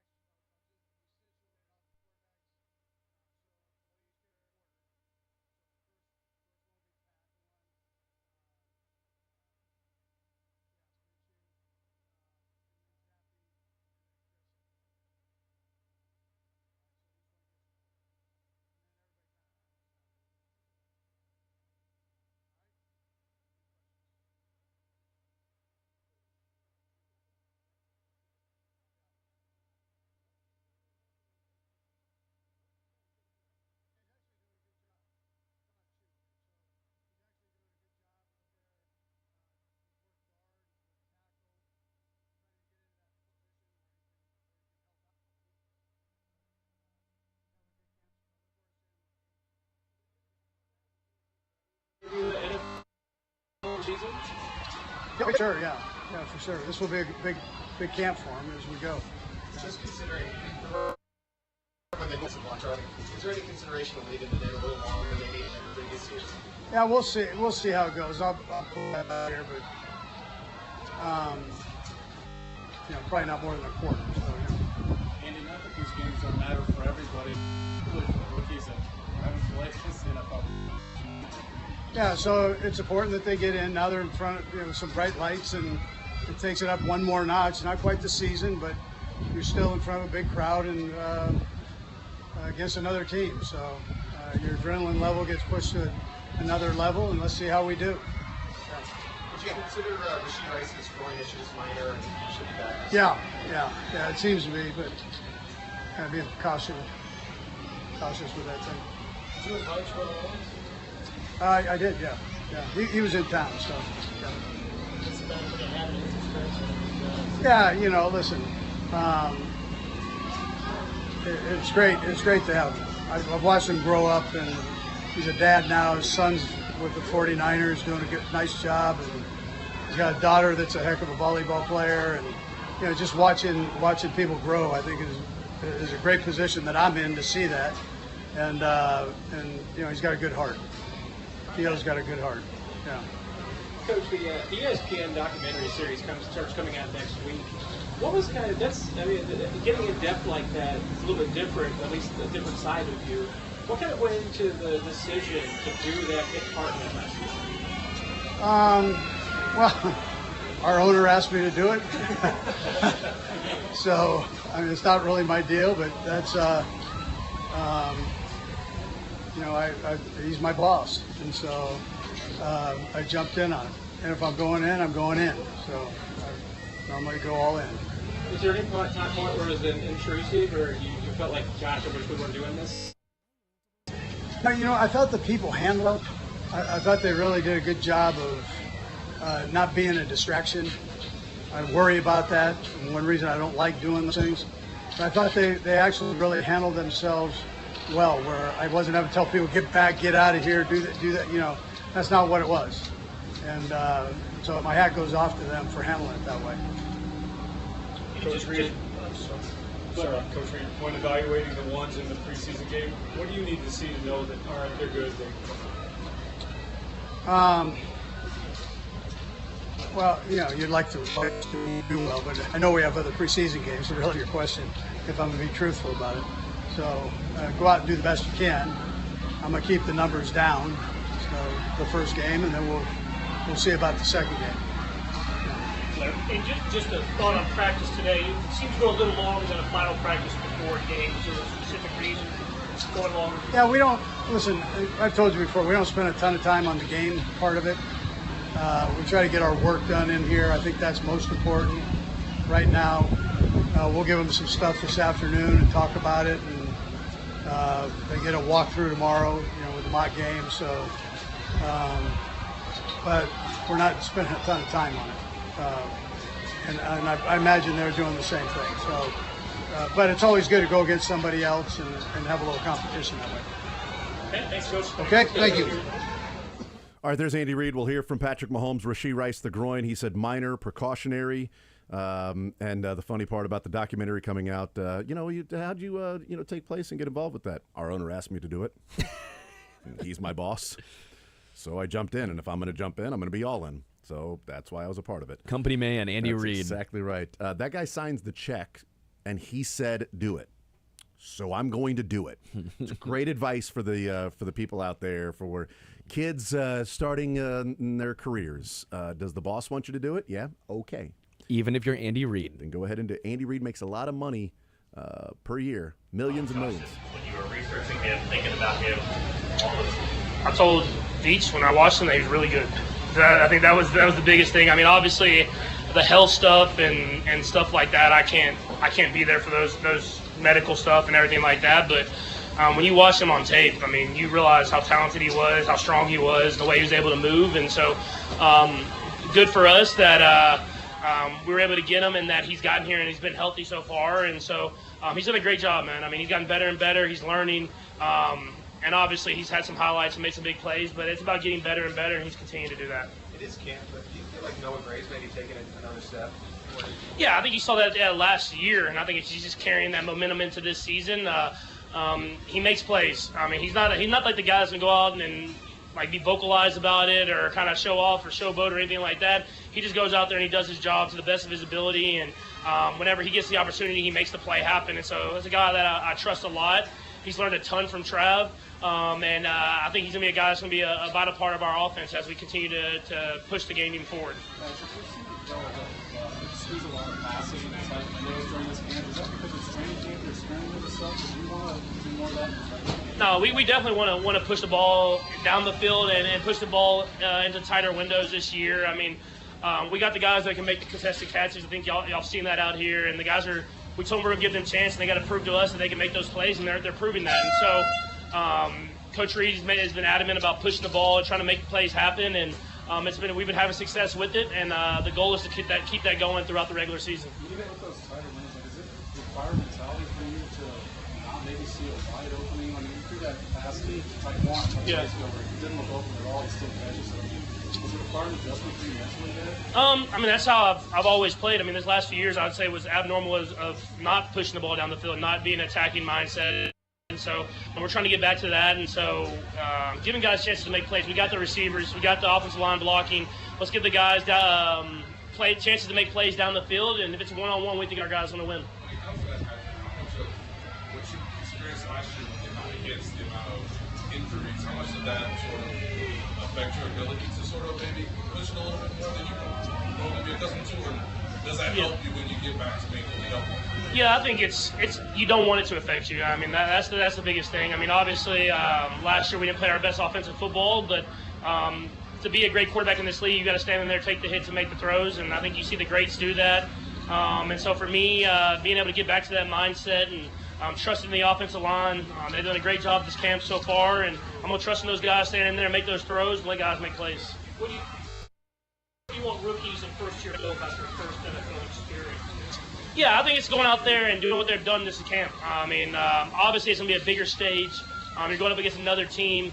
But I think we prepares us better than anybody else in the league to go out there and play your best football, and that's because we practice hard, we practice fast to get to the game. It's not that huge step up. It's a step up for sure, but it's not that huge step up. So go out there like you practice, have the right mindset, and just play fast and let the rest handle itself. Given the injuries to the receivers right now, how impressive have you been with Brownlee and Thornton? Yeah, I mean, those guys got to step up and make plays, and they've done that. And that speaks to the depth of our receiving room this year. And being able to have some guys that just have little nicks and bruises here and there, and they get to rest a little bit, rest their bodies, and other guys step up and make plays, that's a good sign to see. And so Coach Reed, Veach, all those guys brought in a lot of great talented players, and they're making plays whenever they get the opportunity to. Patrick, you looking forward to throwing against another defense on Saturday? Yeah, I mean, I don't necessarily look forward to getting hit. Like, I always like getting hit once, but it's still a shock. I mean, going up against Spags is always tough, but it'll be a good defense that we're going up against, and they have a great scheme and a great coach. And so I'm just excited to see where we're at. Go out there, see where we're at, get hopefully a couple series, and go out there and then play some good football. And the last thing for me, a lot of talk about smelling salts over the last couple of days. Are you smelling salt now? I'm not a big smelling salt guy. I'm not really hitting people, though, and so I know guys are like. People do use those not for bad reasons, to get themselves ready to go, and so I know we can bring them, but they can't provide them. I don't know how that works, but I'm sure we'll figure out a way. Some people will figure out a way to get the smelling salts out there. I mean, it's a vital part of the football game. Travis said that the ball's coming out of your hand fast. You've got a live arm. That your mind is better than it's ever been. Do you feel like you're in a position to be your best in this couple of years? Yeah, 100%. I mean, I think that's not just me. That's I think we've the players to do that. You know, Beach, like I said, has brought in a lot of great receivers and tight ends and running backs to make plays. The offensive line, we got depth there. They're playing some great football. And then my mindset is to let these guys go out there and make plays. And so I think sometimes you try to do too much when you have too much information. And I feel like at times these last years I've done that, just being smarter and being able to see stuff. But at the end of the day, it's football, and if you think it's one-on-one and your guy can beat that guy, let him have a chance to make a play. Last three, Nick, Nate, and Vahe.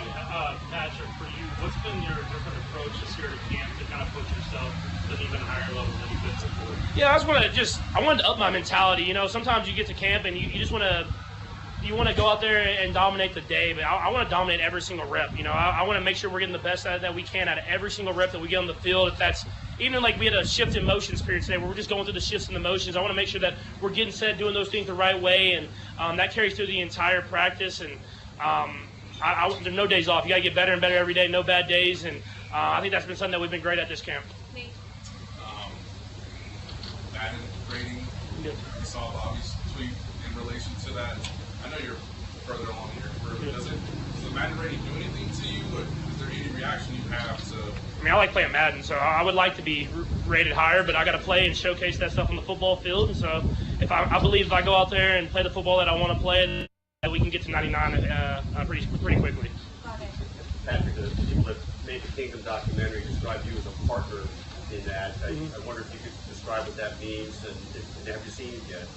I've seen parts for sure. It's a great documentary, and I think obviously the season is part of it, but it's great to see the history of the Kansas City Chiefs. And I saw stuff that I didn't even know. I thought I knew everything about the Kansas City Chiefs. And so the Hunt family, the Kansas City Chiefs, Disney, they all did it the right way, and for them to let me be a part of it in some way, in some form, well, it was really cool for me.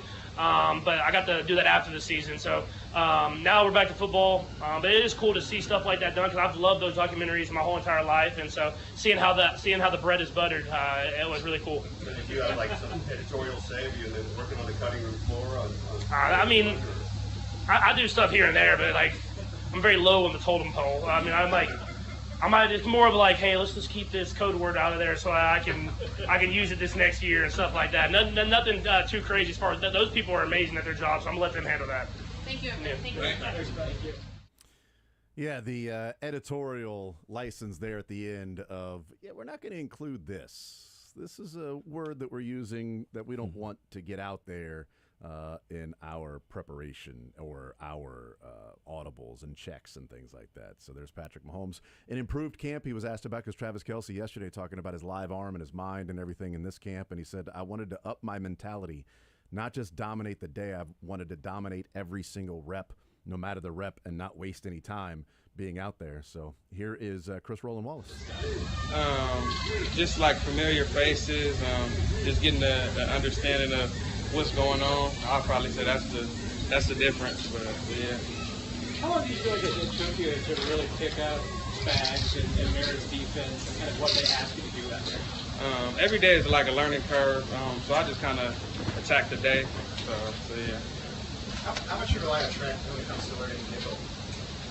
Any questions that I have, he did it at a high level, so all I got to do is just look over my shoulder and talk to him. So yeah, I'm thankful for him. How do you feel you're doing in that regard? One more time? How do you feel you're doing in that position particularly? Good. I just put my head down and just work. That's about it. What was your experience before the NFL and playing with that particular spot? In college, when I was at SC, I got a little bit of dime, a little bit of safety, a little bit of nickel, so it wasn't brand new when I transitioned over. So yeah. You've seen it play on the snaps with safety as well. What's that like? Good. I always consider myself a football player, so whatever it is that I'm asked to do, I just go out there and do it. Last one, anyone? Yeah, Chris, last year you go through Andy Reid's camp for the first time. This year you know what to expect and everything. How did that help you as a player last year? It helped me a lot, actually. But again, just being around great guys, Coach Spags, OBC, Coach House, Coach Reid, and just the players. It's been extremely helpful, so I can lean on them anytime. Thanks, Chris. Appreciate y'all. All right, there's Chris Rowland-Wallace, and yes, he is moving around a lot. He played on the outside. He played a lot of slot last year. Now he's playing in the safety position. He's playing a Shamari Connor type role. So there's Chris Rowland-Wallace, one of the guys that got a lot of talk last year during training camp, and a guy that got a lot of hype as one of the better draft picks for the Kansas City Chiefs. Noah Williams will be at the podium here coming up next, and hopefully lives up to that and plays well. He was UDFA, I think. Christian Rowland-Wallace. Yes, Rowland-Wallace was. Yeah. Noah Williams was a guy that got a lot of hype as the overall draft for the Chiefs, and what people are like, wow, Noah Williams shouldn't have been there in the late third. Jalen Royal shouldn't have been there. I feel like Jaden Hicks, right? A little bit where it was, how is he still here? And Jaden Hicks, how is he still here? Yep. Seeing how There's no the Williams. veterans taking the information and just trying to learn something new every day. And I like this defense a lot. So, it's just, the more I learn it, the more I can fly around. Noah, what's it going to mean to you to step on that field Saturday for the first time as an NFL player, given how long you've worked to get to this moment? It hasn't hit me just yet. I'm just taking it day by day, but it's going to be a blessing, just going out there with my guys, just putting on for Kansas City, name on my back, and the people next to me. It'll be big. Generally speaking, how do you evaluate your game performance so far? It's been, ups and downs, just putting myself in uncomfortable situations so, I can mess up now and then, in the game when the bullets are really flying, I can, show up for my team. What has been the most uncomfortable being experience so far? Being consistent at the line of scrimmage with my press tech, so just keep working on that, and then just, like you said, learn defense, try to learn different spots, just the overall scheme of the defense. Well, have you ever been to an NFL game as a fan? Yeah, I've been to one preseason game. And What was that? it was Kansas City Chiefs versus LA Rams in Boston. Yeah. What was that? a long time ago. Yeah, that was a while ago. I knew DeAnthony Thomas was on the team, so. How comfortable right now in the defense of learning and being there for camp? Yeah, I'm getting comfortable more and more. The more I study, the more, it starts to gel with me. And just, like I said, watching the veterans see, they so learning from them, picking their brains, and I feel like every step closer to our goal. How helpful is it to have a coordinator like Spags who's willing to pull a player aside for just some line? It's really helpful. He's a leader, man. He has great insight. What you should do on certain plays, and to DC. So it's like and I'm just hoping I can just meet their expectations and just keep going. All right, there's Noah Williams. Our training camp coverage on Sports Radio 810 WHB is brought to you by the Greengrass Cattle Company. Make sure to stop into Greengrass Cattle Company on your way to St. Joe for their new training camp bundle. You can also order online at greengrasscattleco.com. As well as Easton Roofing. Make sure to visit them at eastonroofing.com for commercial and residential roofing needs. Easton Roofing, where integrity matters, as well as Rally House, your home for all things Chiefs. Everything you need from sideline styles to exclusive fan gear, you'll find it at Rally House. Get your gear in store at Rally House or online at rallyhouse.com. We'll take a timeout, come back, more zone next.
All right, wrap up this hour. We'll talk with Kent Swanson coming up in the next segment. Get his thoughts on what he's seen so far in training camp, what he wants to see on Saturday in the first preseason game. Andy Reid saying exactly what we expected, that the starters will get the first quarter. And we know that means the starters will get one drive. So we'll find out what that looks like. And then also weighing in on why the practice was this long. It was like, hey, you guys put a lot of work into the practice right before a game, as we were talking about, typically at 10-10-10. And he said, we're not spending a lot of time on the game today. We'll give them some stuff tonight and tomorrow. Sure. The Cardinals, we're not game planning. Said that, we want to get our stuff going. So, yeah, we play the Cardinals, but we're not game planning for that. We're not installing. We're not going through the scout here. We're going through a training camp practice. Kent Swanson coming up next.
All right, we continue right here on Sports Radio 810 WHB. Jason Anderson with you, heading up until 2 o'clock. Sports or Leisure coming up an hour from now.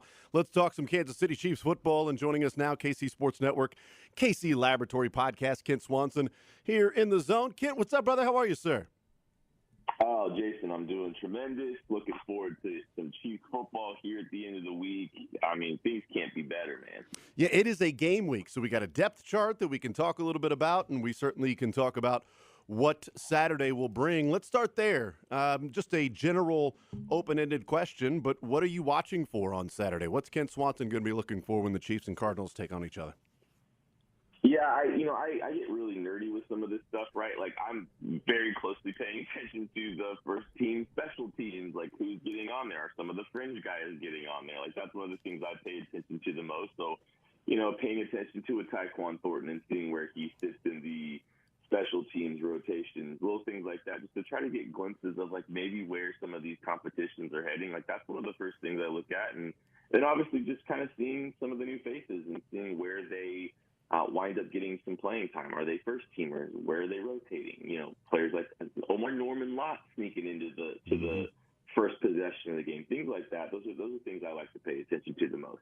Yeah, the special teams thing is interesting. Just seeing some of the new faces, and how much does that maybe shade or color your thoughts on the 53-man roster the rest of the way, as seeing guys on the special teams in a Saturday or the next couple of weeks?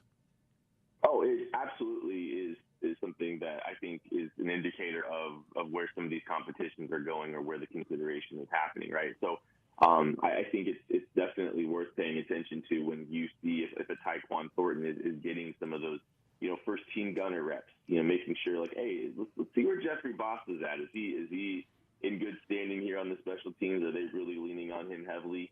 I think getting some of those guys early reps on special teams, I think is Dave Tobe making sure that he feels comfortable and confident. And I think the players at the offense and defensive side of the ball are saying, hey, these are the guys that we are really paying attention to. How can we utilize them? How can we get them the opportunities, the reps, and how can we make sure that they're up to what Dave Tobe wants? So I think it can go a long way. Like, I think that's something that sneakily has a lot of value when you're looking at how these rosters are built in the next couple weeks. Kent Swanson is our guest. There's always somebody at camp that's got the eyes and the attention of different people that's making waves and making plays. Tyquan Thornton seems to be that guy this year.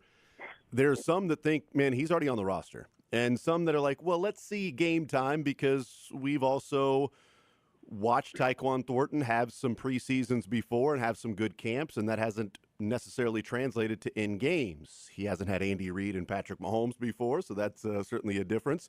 Is Tyquan Thornton a guy that, in your mind, as it stands right now on August 7th, that he's on the squad? I think so. I think he's on the team, and I think it probably stems more from some of the issues that we're seeing with Rashee Rice's, issues. I think probably going to be seeing Rashee Rice suspended to start the season, and that means the Chiefs are going to have to roster more receivers, and I think Thornton is the guy that probably sneaks into the bottom of that roster. I think you kind of brought up the Patrick Mahomes comment. Like, there was a lot of talent. There's traits that are interesting. There's traits that really actually fit this team well that they need. He can play a little bit of that X receiver, and the Chiefs don't have a ton of players that thrive as an outside X receiver. So he can be a guy that can slip in there and do similar things to what Justin Watson did, and he has the vertical speed to maybe be a threat down the field. He did some good things his rookie year, but he was in a horrendous situation in New England. And going from Mac Jones and Bill Belichick's twilight to Patrick Mahomes and Andy Reid, I think is important, is valuable to his career arc. And, I think there's some legitimacy to his consideration on the roster. And, I think he's a better lottery ticket. He's a better flyer than what we saw out of, Justin Ross, who got a lot of hype. It's interesting that, the symmetry of the whole thing, if Tyquan Thornton's on the team and Sky Moore is not, considering the Patriots traded up with the Chiefs to get Tyquan Thornton and the Chiefs took Sky Moore, like, that would be a random coincidence in the NFL. Hey, maybe the Chiefs were going to take Tyquan Thornton instead of Sky Moore. Maybe that was just the story arc anyway. Yeah, maybe true. Finally got their guy. That's the story we're going to run with. I think interesting. Tyquan makes the roster here in September. It's like, all along the Chiefs were hoping that Tyquan Thornton would fall to them. We'll see that. We'll see that story arc hit. Yeah, the Patriots are not trading. Like in the first round, I guess Brett Veach can say, hey, what position? I don't know at what point in the draft do you stop asking that. You can't ask that anymore of what position, who you take. And like, look, man, it's the fifth round. I'm not telling you position and player. You're going to trade or not. Here's the deal. So maybe in the second round, they're like, hey, we want Tyquan Thornton right now. But the Patriots want to move up and give us a pick. You know what? Let's do it. Let's move back. Tyquan's going to be there. Patriots aren't taking Tyquan Thornton. They're probably going to take, Pickens or Sky Moore or somebody. We'll take Tyquan at pick number 54. Who knows if that was the case? That would be interesting if Tyquan's on the team and Sky Moore is not. Ken Swanson is our guest. KC Sports Network, KC Laboratory Podcast. I brought this up a couple of days ago, Kent, and I wanted to get your thoughts on it. Andy Reid has a specific way of how he goes about preseason and the games and training camp, and he doesn't necessarily deviate from that. Last year, Kingsley Suamataia, we know, was the starting left tackle. We know it probably wasn't much of a competition, whether that be Wanya Morris's knee or their just simple belief in Kingsley. In the 3 preseason games, he played a total of 30 snaps. He got 6 in preseason week 1, and 24 in preseason week 2. And 0 in the 3rd week, which is what Andy Reid has typically done with his starters and the entire offensive line. Do you think he follows that same path because it's Andy Reid with Josh Simmons and Kingsley on the left side? Or, this is a 2-part question on the last part, do you think he stays with that same plan, and would you like him to deviate from that plan and get more Simmons and Kingsley reps in these 3 games? So I think he actually might deviate a little bit away from it, and I think you got Andy Reid, creature of habit, and he has a process. You're absolutely right, and he's very good with what he does and how he operates. And the team starts fast in September every year, so the proof is in the pudding in the way he operates. I do think that the offensive line situation requires a caveat to the norms of Andy Reid because I think this team has had so many issues with their offensive line. They've succumbed to so many injuries with offensive linemen in the past that might skew how they navigate and operate what they're doing with, their rotations during training camp games. Kingsley Suamataia absolutely needed more reps than he got, and the Chiefs just kind of kept him under wraps and didn't show much and didn't let him get those opportunities during the season or during the preseason. And I think it came back to bite them. I think they might have learned they might have learned a little bit from that. And I think there's a chance that we see, the Simmons Kingsley battery a little bit longer maybe than other years prior, just because I think they know that there's been issues with injuries, and they've been walking a thin line with offensive line injuries over the last few years, and they've had all these problems. But I think they need to. I think they need to get out there and give them a few more reps, give them a few more opportunities to get their feet wet, to give them some real live bullets against a pass rush that's not going to be as familiar, and they're not going to be as familiar with. I think that's an important thing to do. So I think they're in a good enough position this year, I think, with the talent that they have on the roster, that they can stretch those guys out just a little bit and help young players that need to develop get an opportunity to develop on the field. Yeah, I would like to see them out there. I think they need it. I do. Like, Andy Reid is a creature of habit, right? Like you talk about, and he doesn't necessarily deviate from the plan. But I also think, he's a guy that can learn and evolve. And if you watch last year and see that Kingsley needed more reps, even in preseason when it was like, Ken, I remember the conversation last year coming out of those preseason games, and it was like, hey, Kingsley, we didn't really talk about him. Like, it was fine, kind of excited. And even coming out of week 1 against the Ravens, it was like, there were some things that he can improve on, certainly, but we weren't talking about how bad the left tackle was. Maybe they found something, and 3 quarters later, he's never playing left tackle again. And I wonder if you look at that, if Andy Reid looks at that, Andy Heck, the overall offense, and says, maybe we were tricked a little bit in thinking he looked fine in those games, but he really needed more reps. So even if Josh Simmons and Kingsley on the left side look quote-unquote fine, maybe we get him out there for more reps and ready to go, because we do not want a repeat of a year ago where we're trying to figure out the revolving door over on the left side. Jalen Moore helps that out, certainly, than a year ago. But let me ask it, because Jalen Moore's there, maybe does that keep them on the same plan then? Just thinking, out loud here. If Jalen Moore's there, maybe if they say, well, we're going to go the same way we do, And if Josh Simmons struggles, we'll go with Jalen Moore. But I'd certainly like to see Simmons and Kingsley get more reps. Weirdly, I think Jalen Moore's addition actually allows them to be more aggressive, and I think it maybe, is a indicator of change a little bit with how they've gone about this offensive line process. And the reason I say that is, they were so aggressive and intentional about securing as many, offensive line bodies as they can this offseason. They made sure that they, got Jalen Moore. They set their floor at the tackle position. And then they were lucky enough to be able to get Josh Simmons. And, oh, by the way, the best tackle in the draft is fully healthy and capable of playing in week 1. I think just that whole process that they went through this entire offseason might indicate a change in how they've approached things, right? They weren't content with just, letting Donovan Smith be the guy. They weren't content with, just trying to take another day 2 flyer and letting a couple of, day 2 picks battle it out. They said, you know what, we're gonna make sure that we at least have a floor. So that seems like a mindset shift already with what they've done on the offensive line. And then compounding that, why would that not maybe even indicate some changes to how they're going about developing these guys a little bit too? So I think it could actually be an indicator that they're more apt to give some of these guys some real reps and let them kind of work through some things. Visiting with Kent Swanson, KC Sports Network, KC Laboratory Podcast. Jawaan Taylor, we find out that, he played through a torn meniscus last year. He said that he was having it drained every week, and it was something he had to deal with. And we know that there was something going on because whenever they would move inside during practices throughout the year, he would not practice that day. It's the same thing they did with L'Jarius Sneed. Whenever there's a practice indoors, if somebody is dealing with a knee injury, Andy Reid, the coaching staff, the training staff, they do not practice that player, and that was going on with Jawaan Taylor. Is there any grace given from you specifically? Doesn't matter what other fans or media think, but for you specifically, is there any grace given to Jawaan Taylor, knowing now that playing through the torn meniscus from week 5 on, and each and every week he was having it drained and trying to just simply get through the games? 100%.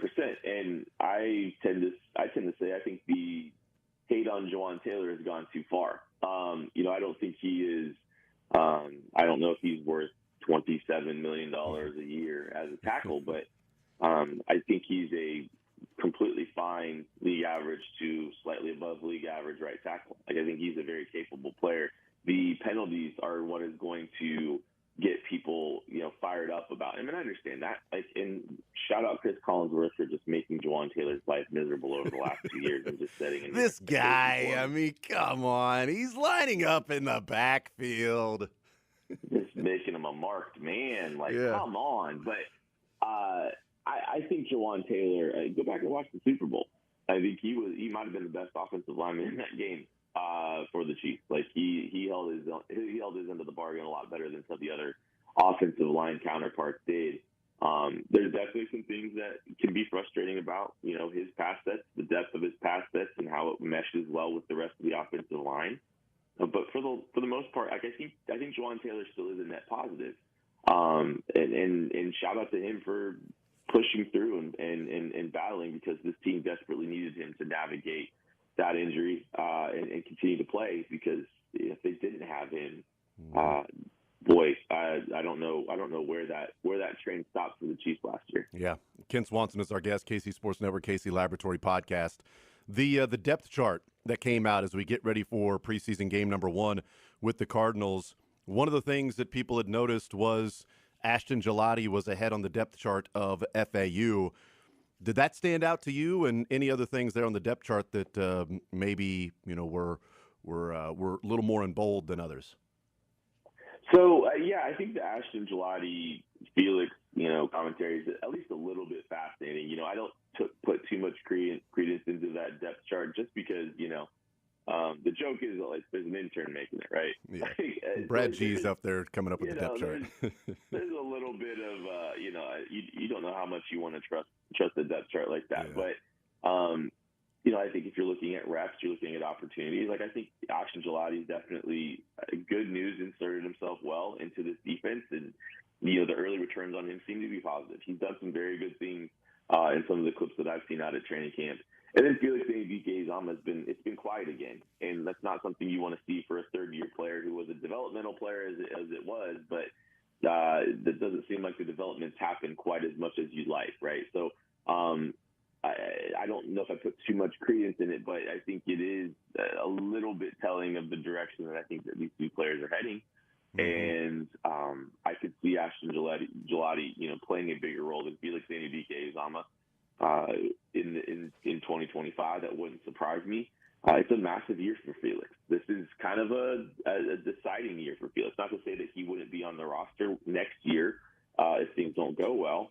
I still think he's a rosterable player by all indications. It's just this is pretty defining for the rest of his career. How much money is he going to get paid in 2027 as a free agent? I think this is a big moment for him. If he wants to become a rotational defensive end in the National Football League, he needs to step up. Yeah, I mean, I don't know if it's good news for Gillotte or bad news for FAU. I'm not sure what to make of it with this thing, because obviously it could be good news for Gillotte, but Gillotte might be there by default because they feel so down on FAU. So we'll have to see that when they actually get on the field. Also, when we take the depth chart, Kent, with a grain of salt, Christian Nolan-Wallace is listed at cornerback, and yesterday Spags is talking about him playing safety. So he's like, yeah, he's been a safety. It's really cool to see him working at safety. It's like, well, hold on. Is he a cornerback? Is he a safety? So there's certainly some things to take away from that. Kent Swanson is our guest, Casey Laboratory Podcast. Who's getting you excited? We talked about Tyquan Thornton. Maybe that's the answer, but as we watch training camp and see the clips come out and try to pay attention as much as possible and see those individual plays, is there a player or two? Is there somebody that you're watching and it's getting you excited during training camp to see what they'll do in the preseason games and maybe what the impact could be this regular season? Well, I mean, we already talked about him, but Josh Simmons, that could not be that is story one, story A, B, and C for this team, and I don't want to harp on it too much, but I think the Chiefs did a really good job at keeping the Josh Simmons hype at bay, and just kind of downplaying the entirety of the story, but. Josh Simmons being ready in week one, starting day one of practice and being where he's at and looking as good as he has is just such a monumental story for this team, because he has the makings of a franchise left tackle, and you don't get franchise tackles at 32 very often. Very rarely do you get that luxury, and it appears the Chiefs have achieved that luxury in true Brett Veach fashion. So that story cannot be more important than where that is the most important thing that has come out of training camp. I think Rashard Smith, there's been a couple fun things to see out of him. I think he's a unique player that's been enjoyable to watch a little bit here. So I think that's another one where I think there's a role for him. I think there's potentially a role for him on this roster. It's going to be interesting to see how the running back room kind of shakes out and who gets rostered. But I think that's a dynamic piece that could get introduced to this offense to give them a little bit more juice in some sub packages. So those are two players I think that have really stood out to me to this point. I know that's an easy answer, but man, that is it's so important. That's Josh Simmons is such an important storyline here. Last year, you mentioned the running back room, and I think it's interesting. And Rashard Smith, we've seen some plays from him, but mainly the plays we've seen is showing off the 4.3 speed. And in minicamp, him on a wheel route beating Christian Fulton, beating Drew Tranquil.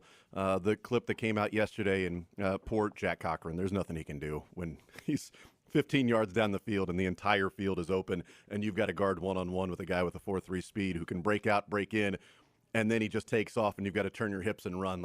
Sorry, Jack, there's nothing you're going to do on that one. So while it was a fun clip to see Rashard Smith do that, it's not necessarily what's going to be indicative of what can happen in the regular season. But Carson Steele was listed last year as a fullback, and he made the team as a running back.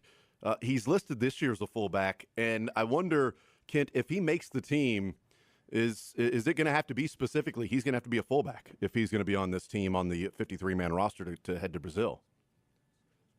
I have a hard time seeing him as a true fullback still, just because it doesn't look like the frame has changed all that much. It doesn't look like he's bulked up all that much. I think the profile physically has stayed the same. So what you're looking at is a capable blocking fullback I think still with some running back traits. Mm-hmm. So, like, I still view him as a traditional running back, which I think is what makes the situation a lot more murky, is, like, how you navigate, if you are keeping a player that can play some fullback for you in the mix, how does that kind of materialize? But, I think he's still a guy that would get a few reps as a single back in the backfield. Like, he's still a guy that can give you a little bit of an opportunity there. So, I still consider him a traditional running back until further notice. But, let's see if he can make the roster first. A couple more for you. Kent Swanson, KC Sports Network, KC Laboratory Podcast. I noted this a couple of days ago at BetMGM. The most bet teams for the over and the most bet teams for the under this year. The Chiefs are the second most bet team under this year at 11.5, meaning 11-6 gets you a win. At DraftKings right now, over 11.5 is plus 100. So if you think the Chiefs are going to win 12 games, you're getting some nice value on that. What do you make of, is this recency bias? Is it Chiefs hate? Is it trying to find value? Although the under clearly is not the value with the Chiefs. The value, oddly enough, is on the over. But what do you make of, and your theories behind at BetMGM, the Saints are the number one most bet under, and the Chiefs are the number two most bet under?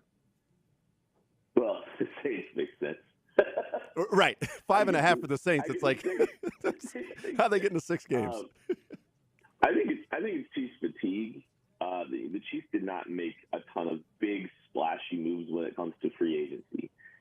They have maintained their roster. They have kept a lot of the players that, oh, by the way, they won 15 games with and didn't even need week 18 to compete at all. So, I mean, this could have very easily been a 16-1 football team heading into the postseason. That's a lot of clearance from 12, 11, and 11 wins, if you ask me. So you're asking for a significant drop-off with a roster that I think, for the most part, like, I think you can look at the Chiefs roster and say, in a vacuum, taking some things out, adding some things in here.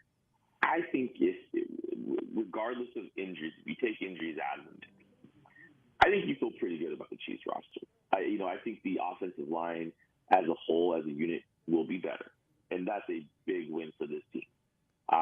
And you hope the skill players can stay healthy and give you the full reveal of what the offense was intended to be for the 2024 season.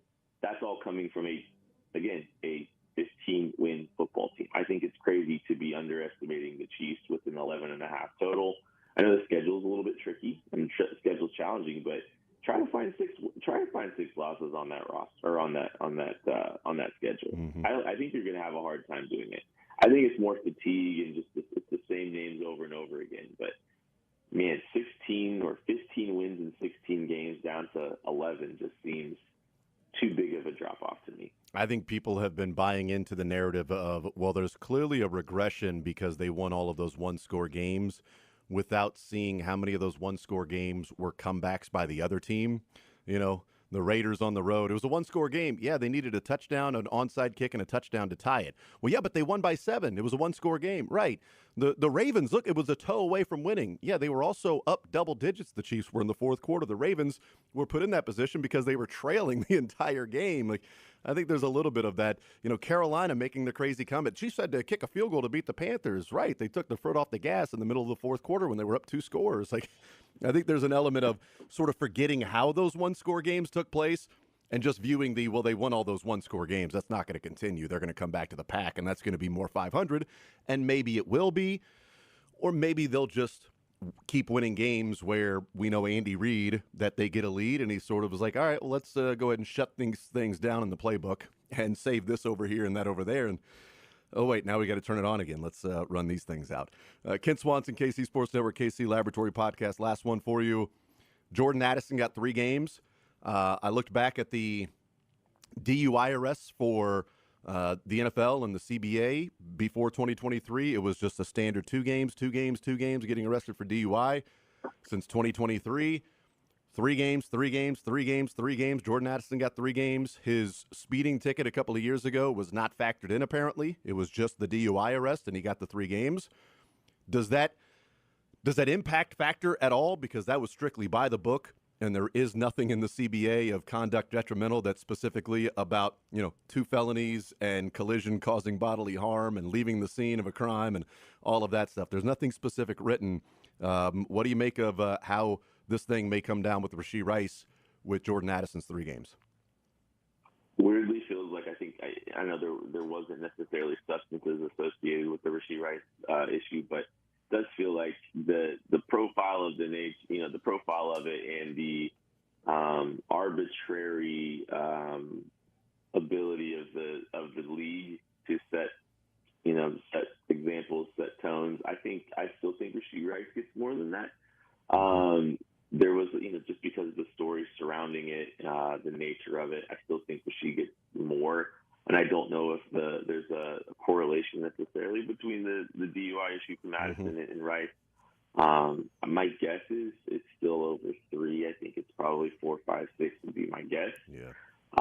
And I think just the profile of that story and how it kind of materialized and how long it's lingered over the heads of the league. I feel like it's going to be a longer suspension. Yeah, me too. And I think the Addison DUI 3 games, it's why it came down before Rashee Rice, because there's a lot more mitigating and aggravating factors that go into Rashee Rice's case.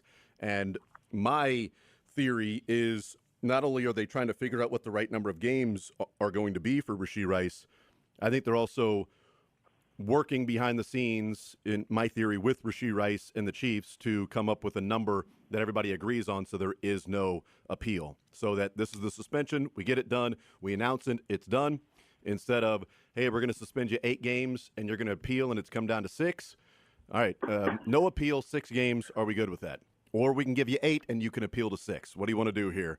I think there might be that going on behind the scenes because we've actually heard about that in the NFL, that people have, agreed not to appeal if it's a certain number of games, and the NFL is like, all right, let's get it done. Here's the games, especially in something that has many, many moving parts like this that isn't straightforward. CBA, 3 games, DUI, there you go, Jordan Addison. Yeah, and I also learned, I saw the groin injury. Maybe that's a good time for him to go meet with the league if he has to. That's a good call. Yeah. maybe right now is a good time for Yes. him to just kind of be,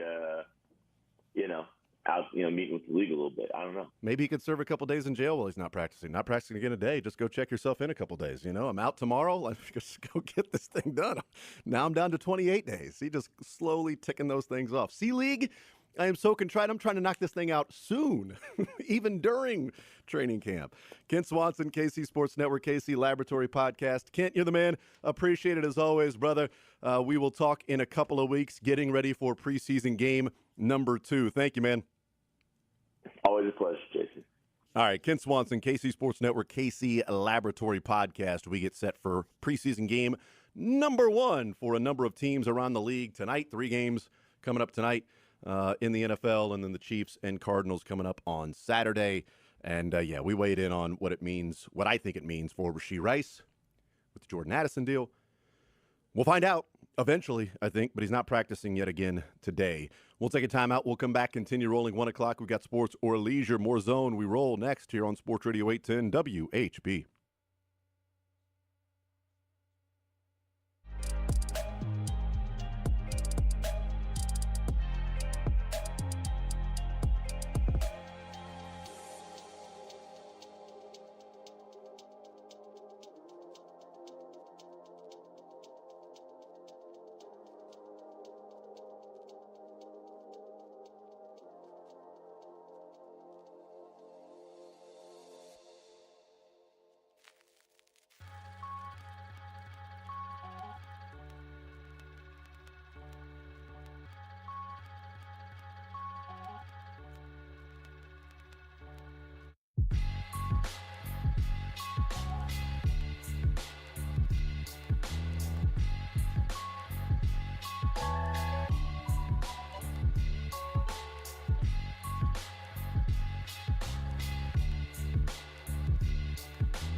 Thank you to Kent Swanson, KC Sports Network, KC Laboratory Podcast. Chiefs wrapping up practice earlier today. Get ready for the Arizona Cardinals preseason game number 1. We'll have a lot to watch for coming up over the weekend. We'll talk with Matt Derrick and some others tomorrow leading into what we'll be looking for in that particular game. You know, we talked about the situation a few weeks ago with Teddy Bridgewater being suspended from Miami Northwestern as the volunteer head coach. And he put the post about, I'm not sure how you can be suspended for being a volunteer. So I'm a volunteer head coach, and yet they're suspending me. What he was suspended for was offering Uber rides to kids that couldn't get to and from practice, was paying for team meals, paying for recovery for athletes, paying to paint the lines on the field, all of it out of his own pocket. And it was discovered that he did that by asking alumni of Miami Northwestern to donate, to help out with the cost for all these different players to do that. He was suspended because apparently you're not allowed to do that as a high school coach. Teddy Bridgewater is signed with the Tampa Bay Buccaneers as a backup quarterback or third stringer, whatever it might be for the Bucs right now in camp.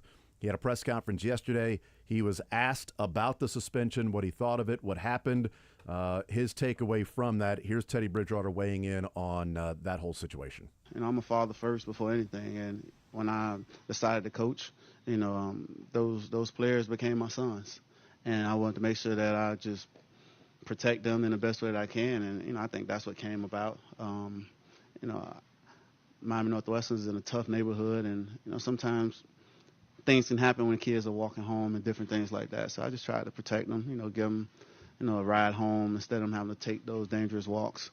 But I just want people to continue to see me for the person that I've been, you know, from the time I arrived in the NFL, from the time that I arrived at the University of Louisville. Just a humble guy who has a big heart and a cheerful giver. There are a lot of changes, you know, you'd like to see. But, you know, I guess in due time, you know, those changes will happen. But until then, man, I can't change who I am, you know, because of the rules. Like, I have a big heart. You know, I get it from my mom. And, you know, I just always said that I was once those kids. You know, and I know what it's like to be in their shoes. I know what it's like to walk those halls at Miami Northwestern and to have your stomach growling and rumbling at 12 o'clock in the afternoon because you didn't have any lunch money or you don't get the free lunch. So I can't change who I am. You know, I'll still give to those kids just because, man, I know what it's like. And I'll still give. Not only, when I say give, it's not even about money. You know, it's about my time and my presence, because a lot of times you see your idol on TV and it's like, man, I wonder what it's like to be that person. But when they see me in the flesh and they see how, you know, I'm an open-spirited person and I'm happy and I'm around them and they fit right in with me and I fit in with them, and it's just hope. And I live by calling myself the neighborhood hope dealer, and I'm hoping that I'm, you know, dealing hope to everyone back in South Florida and across the state of Florida. So, look, one of my favorite things that I was able to do in my career was cover Teddy Bridgewater for 3 years. You noticed early on, even as an 18, 19-year-old, is like, man, this guy's kind of an old soul. Like, it just sort of the way he conducts himself, goes about it, visiting kids behind the scenes with no cameras there, laying low constantly, never seeing him out and about. I tell the story that it was media day going into his junior year, which would be his last year on campus. He was projected to be a top 5 pick, maybe the number 1 overall pick as a quarterback because of the game he just had against Florida in the Sugar Bowl. And going into media day, this is a guy that's on top of the world. And it was off to the side before he was talking, and it was just like people standing around and talking to him about, you know, things he was doing to, you know, when he wasn't practicing or wasn't studying the game. What's he? What is he doing? And he talked about how, well, you know, my girlfriend's in town this weekend, so we're going to try to take it. We're going to go out and, you know, maybe hit up the Olive Garden, and then, you know, just take it easy or whatever, and hang out, and, you know, typically lay pretty low. Like, This guy's 21 years old, maybe a top 5 pick in the draft, quarterback, the toast of the town, and he's looking forward to a bottomless salad and endless breadsticks. And that's just sort of who he was. And it's no surprise that this stuff comes out about Teddy Bridgewater. And I guess I can understand why they would say that this is against the rules for them to do, for a coach to do, is to give rides to players and food to players and help kids that are in need is clearly against the rules. Now, by the way, if a teacher was doing this, it would be fine. If a teacher was doing this, no big deal. Wow, the teacher, out of the kindness of their own heart, is paying for Uber rides to kids in dangerous neighborhoods so that they don't have to walk through some of the troubled areas that they may get into situations that, may not be of their own volition. Or this kid is hungry, and studies clearly show that when a kid is not fully fed, their learning is decreased, learning ability decreased. So let's feed this kid. And it's like, well, yeah, but you're going to get other kids to want to go to Miami Northwestern. Sure, absolutely. Just move into the bad neighborhood, so he'll give you an Uber ride. Yeah. And then make sure you're at school hungry so that he'll help pay for your meal. Do that, and then, yes, you go to Miami Northwestern and you get the extra benefits that Teddy was giving to some of the players. I also love he's dealing hope. Yeah, I'm a hope dealer. Not dealing dope. The neighbors think I'm dealing hope. Yeah, I hope I'm the neighborhood hope dealer, man. He's awesome, and saying I've been in these kids' shoes. I can't imagine the thought process of seeing someone do a good thing and saying, no, we got to stop that. That can't happen. We have to suspend, not only stop it, we have to suspend this coach. Yeah. We can't just stop it. We have to make sure we go back, report ourselves for benefits impermissible because they're athletes, but nobody else is stepping up to do that.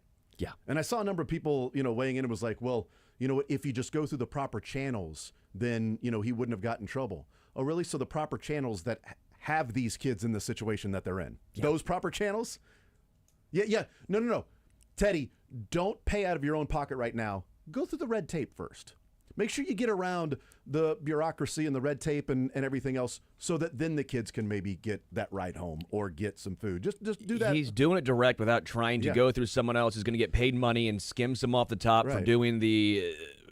It's just so silly. It's my pet peeve with a lot of those things is he's doing something directly that is impacting these kids' lives, and then you want to get the government involved, or you want to get the Florida High School Athletic Florida High School Association. Athletic. It's just ridiculous. Yeah, look, maybe there might be some coaches out there that would be doing this for more of a sinister motive, but it's also like, do you criticize somebody that does a bunch of charity work but brings the cameras to show off them doing charity work? Do you criticize that, or do you go, well, they could also not do the charity work? They could also not go and visit the kids in the hospital if they're bringing the cameras with them. Oh, yeah, but they're just there to get the praise. And I don't think those kids could care at all that that's the case. It's like, well, there's an ulterior motive for him to pay these kids to try to win football games. And? Or feed the kids. Not pay them, but feed them and give them Uber rides. And? Well, then somebody else can do that then. Maybe don't. It's so sinister. Like, okay, well, then great. Then somebody else do it. And he wouldn't have to do those things. Getting to know Teddy as much as one can by a media player relationship. And I've always couched when I say somebody's a good guy or seems like, I always say, well, it seems like a good person. Because I don't really know. You know, the guy seems like a good dude. Seems like a great person. I don't know, but seems like it. I'm pretty confident when it comes to Teddy Bridgewater that there wasn't some ulterior motive of helping the kids to try to attract other kids to Miami Northwestern to transfer there so that they can get Uber rides to their rough neighborhoods, so that they can get fed because they're not eating as much during the day. I think this was because, as exactly as he said, I've walked the halls, I know how that is, and I'm trying to protect them, and I'm a father, and that's how I feel around these kids. He's been that guy since he walked on campus as an 18-year-old. We'll take a time out, come back, more Zone next.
All right, we'll continue right here on Sports Radio 810 WHB. Jason Anderson with you, Sterling Holmes, and the Drake heading up until 2 o'clock. Sports or leisure coming up to start the 1 o'clock hour. 913-3810810 is the phone number to play some sports or leisure. Got a new category today that I'm excited about. Spent some time last night looking up some of these questions to ask today in sports or leisure. Well, if people ask for them. If people ask for that particular category, then I'll ask those particular questions. So we shall see. But that's coming up in the 1 o'clock hour, some sports or leisure. Royals getting ready for the Twins tomorrow night. They are in the Twin Cities today after leaving Boston last night. Neither team happy about the fact that there was not a getaway day for Major League Baseball. Both teams would have liked to play an afternoon game. The Red Sox talked about it as well. But both teams were off today, so that's why there was no getaway day for either. Royals heading from Boston to Minneapolis. Red Sox heading to San Diego. Although they could have just slept in their own bed and head to San Diego today, right? Because I think they were talking about last night, like, well, Royals getting on a plane tonight and heading to Minneapolis. And, you know, I know that they weren't too happy about not having a getaway day, but the Red Sox have even further to travel. They got to go to San Diego. Like, that's a long flight. Wake up tomorrow and do it. Go early. Go home and sleep. And then take a nap tomorrow and go to San Diego. You're off. You know? Go to San Diego tomorrow and do that. All right, 913-3810810. Load them up first in, first on, playing some sports or leisure. $25 to Johnny's Tavern. We will be giving away in sports or leisure. We'll tell you what the categories are, how to play, all of that stuff as well. The program comes your way at 2 o'clock. A little best of training camp tonight at 6 o'clock with the off day with the Royals. And the NFL has 3 Week 1 preseason games tonight. Not the Hall of Fame game. We will actually see starters coming up tonight in these games. So at least one drive at the beginning of these games tonight, we'll be able to see some of the guys that'll be out there in Week 1. We'll take a timeout. We'll come back. 1 more hour to go. Sports or leisure next.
All right, 913-381-0810 is the phone number. 913-381-0810. Playing a little sports or leisure today on this Thursday edition, heading up until 2 o'clock.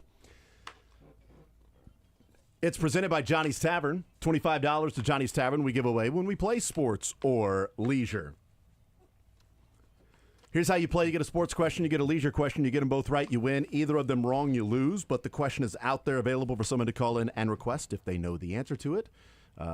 We are a community around here. You know, we give out the right answer when somebody gets it correct, or we have simply run out of time to play. We care. That's exactly right.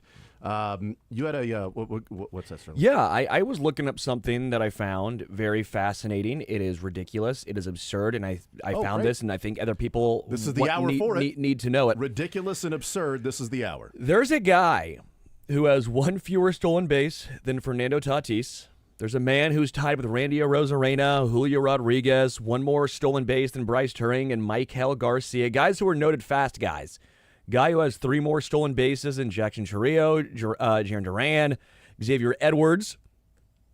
There's a man who is slower than Salvador Perez. Let me guess. Who has this? Let me guess. Yes. Agustin Ramirez Marlins. Nope. No, really? Okay. There's a man whose sprint speed is in the 3rd percentile of all of baseball, which is slower than Salvador Perez, that only has 4 fewer stolen bases than Trey Turner. I don't know. Josh Naylor. Naylor is stealing that many bags? If I would have told you, I saw 21 stolen bases, I thought it was a typo. He's 21 of 23 stealing bases this year with the 3rd percentile sprint speed in all of baseball. Well, I thought it was Agustin Ramirez because he's had 4 stolen bases this week. So I was like, all right, so, and you know, he's on my fantasy team, so I had recognized that the dude's he had 2 stolen bases like 3 days ago, and then he had 2 stolen bases last night. I'm like, what is going on here with this guy? And I'm like, okay, so is he the guy you're talking about? I had no clue that Josh Naylor is out there doing that. 21 of 23 with being slower. Imagine if Salvador Perez had 21 stolen bases this year. Would you be shocked? Yes. Yes, of course. Yes. Yes. That's what Josh Naylor's doing. Yes, if I woke up with my hair sewn to the carpet, I wouldn't be more shocked than Salvi having 21 stolen bases in a season. But that's happened before. That's a good point. That's why it wouldn't be as shocking as that 21 stolen bases never happened with Salvi. That happens like once a month for you. Right. It's weird. I don't know how that happens. I need to just set up a camera in the middle of the night. I don't know. But I saw that and I could not believe if Salvi had 21 stolen bases this year, that's what Josh Naylor has done in combo Arizona, Seattle. Yeah. All right, 913-381-0810 is the phone number to be a part of the show to play some sports or leisure, 913-381-0810. Let's go through the categories today. On the sports side, we have literally one question left over in the Royals trades, and I didn't feel like coming up with more. So there's one question left over in the Royals trades category. We have the Chiefs training camp stars, and then we also have new category, Chiefs training camp battles. In this category, I actually need the players that are battling. So both players battling for a certain position. So Chiefs training camp battles is the category that we are introducing today. Bobby What about Scipio. Correct. Okay. Jackie Battles. That's exactly Hey, right. Yes. nice. Well You need 2 yards, I'll get you 3. I've got, if you need 4 yards? I'll get you 3. Exactly. I've got a Jackie Battle autograph picture downstairs. It's awesome. At my desk. All right, what about the leisure categories, Sterling? So we have actually re-upped the riddles, more riddles. We actually got a few people using them last week. It was enjoyable. There we go. So riddles, I have a whole bunch of more history questions because history looked like it was a pretty popular one as well last week. Well, Eric Bieniemy said history's a long time. We'll just do history riddles, and we'll do potpourri just in case if someone wants to do potpourri. All right, history, riddles, and potpourri. The riddle that includes the history of potpourri, that's what you're going to get asked Dang today. it, that'd be a really good one. Would be one amazing question. 913-381-0810. Playing some sports or leisure, $25 to Johnny's Tavern on the line. I'm ready to play. Sterling, you good to go? I am ready. Fact. Drake, ready? Okay. All right, let's go. Let's get it going. Here we go. Here we go. It's hard for me to say here we go without sounding like Dak Prescott. You do the leg kick, too. It's weird. Here we go. 913-381-0810. John leads us off here on Sports Radio 810 WHB. John, sports or leisure, what side for you to start with? Well, let's start with the harder side, the sports side. Okay, for me. sports side being the hardest wow, side. John. I guess I'm going to have to give you the hardest leisure question out there. You're just the layup for no, John no here, Sterling. offense intended. No offense at all. Offense taken. What category would you like? Training camp battles, training camp stars, or Royals trades? There's one question left. Let's try to finish the Royals trade category. I'm awful with the Chiefs training camp. Okay. So here we go. As you said, this is the more difficult side. We'll see if that turns out to be true. Who was traded with Zach Greinke to the Brewers? With Zach Greinke. Yeah, I got it right away. That great trade that You'll get brought back two different championship series MVPs.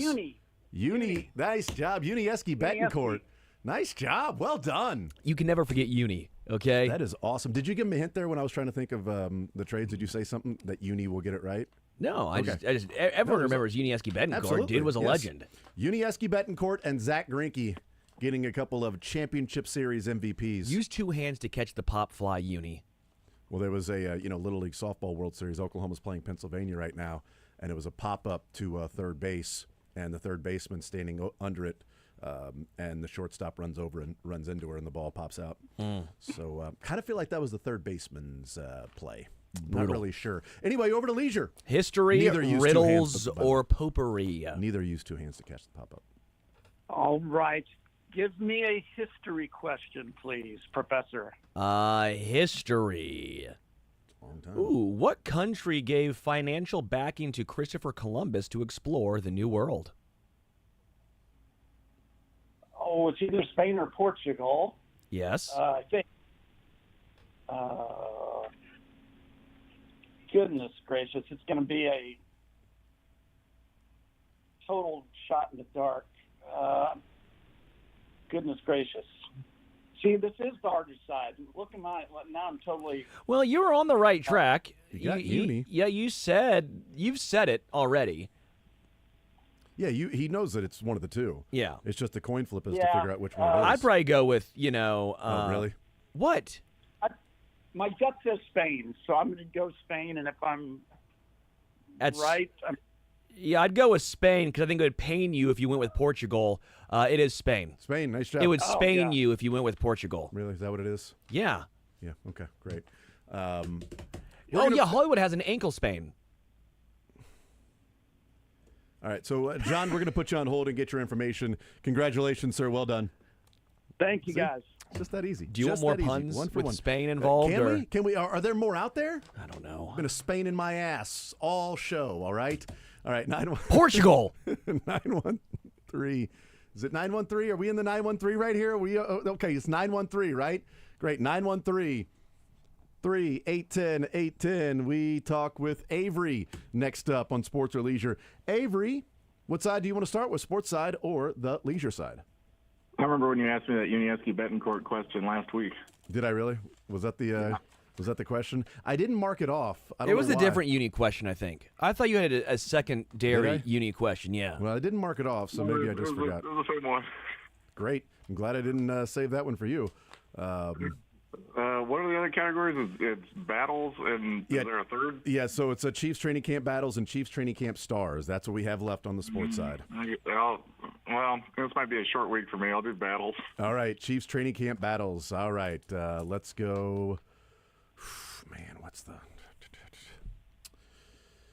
All right, the Chiefs needed lots of help on their offensive line heading into this training camp, both on the outside and the interior. They signed a veteran to come in and play on the interior for the Chiefs to help a rookie center.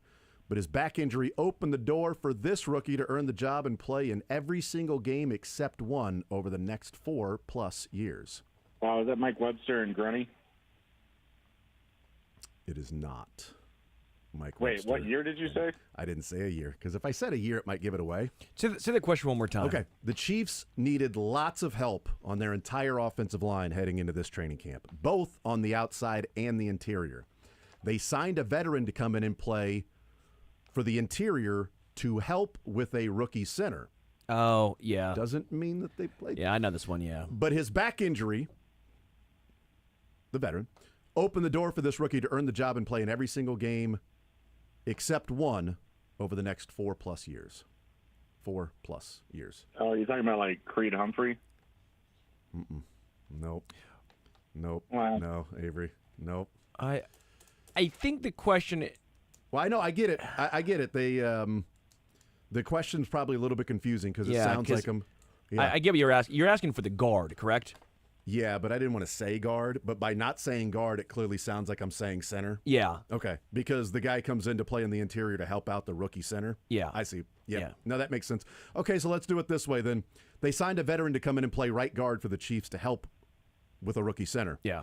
But his back injury opened the door for this rookie to earn the job and play in every single game except for one over the next 4+ years. So, with the rookie guard? It's not a center. Not a center? Yep. They signed the veteran because they were definitely going with a rookie center. Correct. They were definitely going with a rookie center. Like the Asamoah guy from Illinois? I don't know. Shout out to Mike Poindexter. And, I feel like this is very similar to the Mike Webster, Tim Grunhard story. But I'll talk to you guys next week. Wait, Avery. Whoa, no. What are you talking What about? was the shortest war in human history? Grenada? Was that close? Uniesky Betancourt? The He had a pretty bad war. The Anglo-Zanzibar War lasted 38 and 45 minutes between there. Oh, yeah, Jeff Anglo-Zanzibar. That was a good veteran guard they signed. Too many of those back problems. I'm not going to cook it, but I'll order it from Zanzibar. There we All right, go. Avery, we'll put you on hold. Excuse me. Actually, we'll let you go. I'm so used to putting you on hold, Avery. I'm just going to hang up on you now. Is that okay? Okay, bye-bye. All right. You didn't hang up either. He's 1, 2, 3, hang up. You hang up. 1, 2, 3, hang up. You didn't hang up. You didn't hang up either. You hang up. Bye, Avery. 913. Nice Friends reference right there. I should have gone over and been Jennifer Aniston and hung up. That's fine. That's fine too. I do find You didn't hang myself up to be either. the Jennifer Aniston of this show. I've always said that. Always presenting the letters to this show, 13 pages, front and back.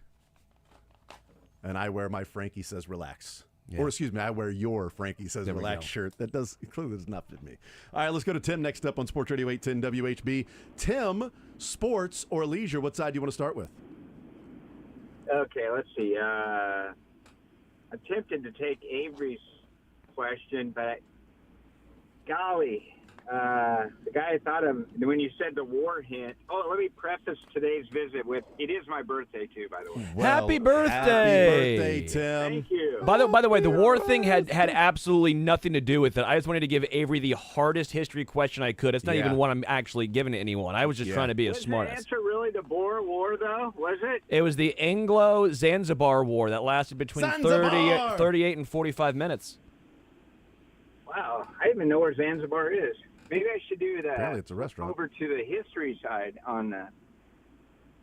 Yeah, I'm pretty good at history, and since I'm ancient now, I should go with history. All right, it's appropriate. All right. What's your favorite dish? Who said, Mr. Gorbachev, tear down this wall? The greatest president of my lifetime, Ronald Reagan. Ronald Reagan. Not going to do it. Wouldn't be prudent.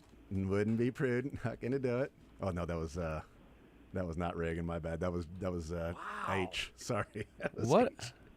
Are you going to say, now watch this drive, too? That was Yes. also Yes, I Bush. know. I know. Sorry.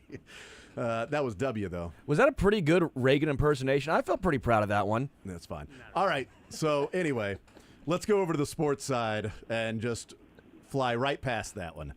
Chiefs training camp battles, Chiefs training camp stars, or my battle to, figure out which president you were actually talking about. Which category you want there? Training camp stars or training camp battles? Was the one? I'll just take the one Avery because I don't think I'll do any better on the training camp battles. Well, let's make sure we get the whole thing in there because the Chiefs needed lots of help on their entire offensive line heading into this camp. They needed lots of help. Yeah. Coming off a very bad performance the most recent game that they had played. Lots of help on their offensive line, on the outside and the interior. They signed a veteran to come in and play right guard to help with a rookie center that they knew was going to play right away. but this veteran right guard's back injury opened the door for a rookie to earn the right guard job and play in every single game except one over the next 4+ years. You're asking for two players, the veteran and the rookie. The So veteran. who was the battle between? Yeah, there's two. You have to name both. Yeah, who was the battle between? The God. veteran. Oh, I thought you just had to name the guy who took the place of the veteran. You should get the rookie. The rookie's fairly easy. I think it's the veteran that's a little harder. And are we talking about like back in the? I mean, not the day, like. Well, Joe let Montana me day, but let me explain this. more So, like the. let me explain it this way. Because 4+ years, if I'd have known how many years that guy played every single game in, I would have just said he played in every game except one for the next 5 or 6 years. But 4+ years, so I don't know. plus means it's ongoing. Maybe, Tim. If Yeah? he doesn't get hurt in this training camp, Trey Smith. Was battling with? Yes, who? that's the rookie. So Trey Smith was the one. I think that's a little easier. Trey This Smith one was a 6th-round pick, but they signed a veteran guy to come in and play right guard. But his back injury held him out, and this guy, Trey Smith, stepped in and was like, "Oh, there's no need to play anybody else. This is our guy." And Trey Smith has only missed one game since. Right. So, Yeah, I can't believe he's been here with us all in his 5th year. yeah, it's not a short so- answer. But it would, but it's, but getting it right would be a family affair. It was You know kind what of back then when 4th and 15. You know, it just wasn't that long. It just seemed kind of short. Yeah, it was always that. Yeah, it's not a short answer, but it is all in the family. Yeah. Really, with everybody, it's there. Oh, Schwartz? No, he's a tackle. Nope, it's not short. So it would be Cartman, Stan, Kenny.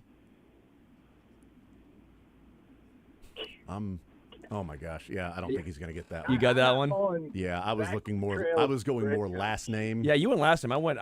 We've done last name. I tried to help with even- the first name I don't too. even need the first name. If you just get the last name, any of the Drake got it. Any of these players' last name in the family. Yeah, I guess it's true. I'm just not picking up what you're putting down. Any of these last. Yeah, it's a whole family of them. Just short last name, or is it? Well, it's both. Yeah, it is both. It It is is both. both. It's both. It's both. Yeah. How is that possible? That's a riddle. All right, since it's your birthday, we'll still Yeah, I give didn't you. want a riddle. We'll give you like 15 more seconds. Okay, so. You don't have long to come up with the answer. Right, I should be able to. So it's the. Yep. They brought him in. Yeah, he didn't play long for the Chiefs because of back injury. But it's Nor not, did his brother or his dad. They also didn't play for the Chiefs. Yeah, but correct. They played a long time. Did his brother play for the Chiefs? Nope. Ah. Nope, but he played a long time. But it is your birthday, Tim. So happy birthday. Should I get a $5 card? Can we just cut one into Cut fifths? one in half. You know? In fifth, yeah. Here's $12.50. I don't feel so bad. Avery went down too. He's That's true. the master. You both lost on this one. Tim, happy birthday, brother. Thanks, man. I appreciate it. Have a good Absolutely. one. Yeah, you too. I really wanted him to win on his birthday. I did, You know, too. it was a tough one, though. All right, let's go to Chuck next up. 913-381-0810. That question's out there, along with many others. I'll say this is one of the toughest ones because I asked it to Avery. Now that we're halfway there, though, we just have to figure out the I other got one. it. I feel like people can get this one. Tough guy. Chuck, what side do you want I mean, to start I know with? ball, of course, Sports or leisure? I'll take the easy one that you guys gave about 1,000 hands for. Yes, It's, Kyle Long and Trey Smith. Yes, Kyle Long they brought in. We thought it was going to be a battle at right guard. The back injury kept him out, and Trey Smith was inserted and has not looked back since. Kyle Long and Trey Smith. Leisure with Sterling. By the way, that was the most difficult of the training camp stars. We have history, Or training camp battles. riddles, and potpourri. I like riddles. Let's go that route. Let's go with the riddles. This one's dumb. They're riddles. They're mostly all dumb. Yeah. Dumb is fun. Before Mount Everest was discovered, what was the highest mountain in the world? Mount Everest. It was still Mount Everest. It just wasn't discovered. Yeah, that's correct. Well done. Well done, Chuck. Nice job. We'll put you on hold to get your information. See, just that easy. It's so quick. Thank you, Chuck. That one made me chuckle. I was like, that's It stupid. made you chuckle. Made me that's chuckle. How we got the right answer. Thank you, Chuck. Appreciate it, brother. All right. How about that? Another winner. 913-381-0810. You know, when we were asked once if we named our son after the mountain, and I said, well, he's named Everett. So, no, we did not name him after Mount K2. Everest. He's named K2. We did not name him after... Oh, did you name him after the mountain? No, he's named Everett. So, no, you did not name him after Mount Everest. All right, we'll take a time out. 913-381-0810. Playing for $25 to Sports or Leisure to Johnny Jim Everett? Yes. Named him after Everett Tifford for the Royals in the minor leagues.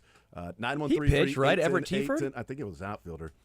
$25 to Johnny's Tavern. Was he a pitcher? Lefty, wasn't he? Well, I'm just saying he should have been an outfielder. See, That's what he again, should have been. Drake, I know ball. He should have been an outfielder. More Zone coming up next.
All right, we'll continue right here on Sports Radio 810 WHB. 913-381-810 is the phone number.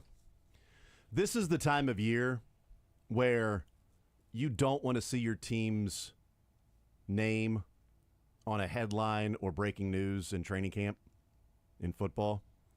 This is the time to where you see breaking news, training camp, and just like, nope, not my team, not my team, don't be my team, don't be the team I root for. Okay, good, it's another team. That sucks, but it's another team. It's a couple of those today. Houston Texans, C.J. Gardner-Johnson went down in practice. Some reports say there was some emotions, some players coming over, carted off. Lower leg injury is what they're calling it right now. And same thing happening at Chargers practice.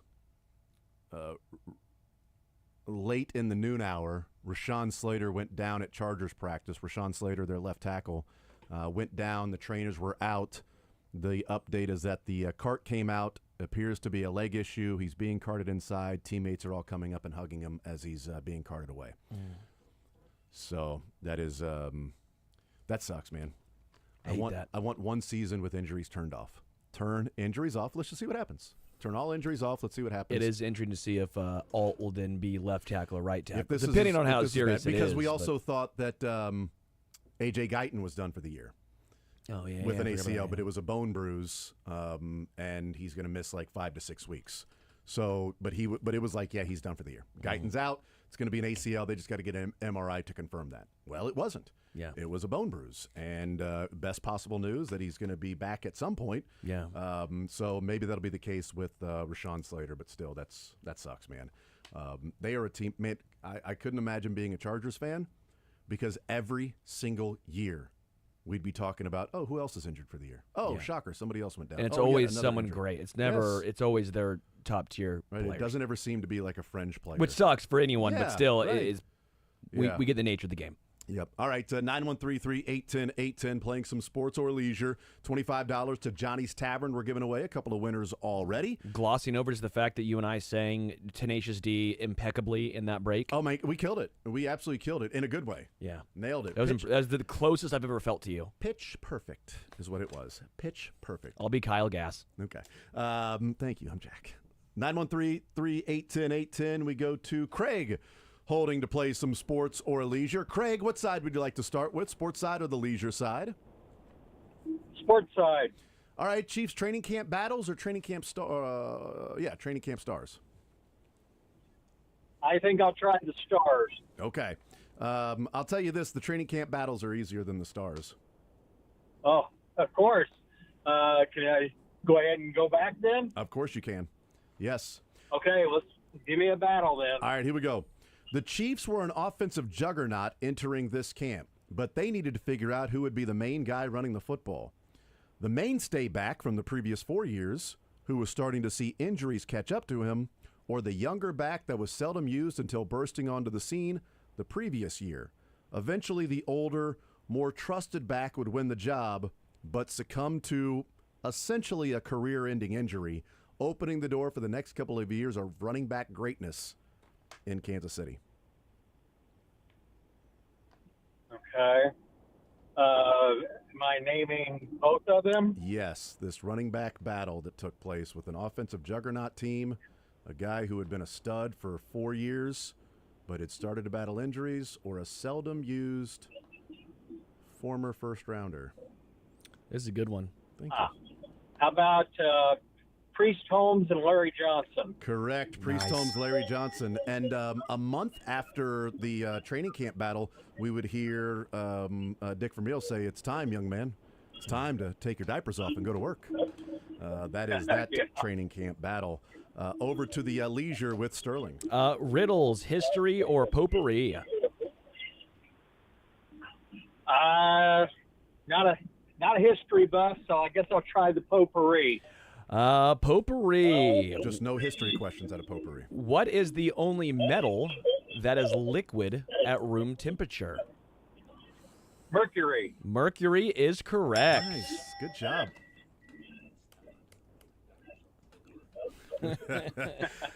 And he eventually did. He eventually did. Craig, thank you for playing. We'll put you on hold. Congratulations, sir.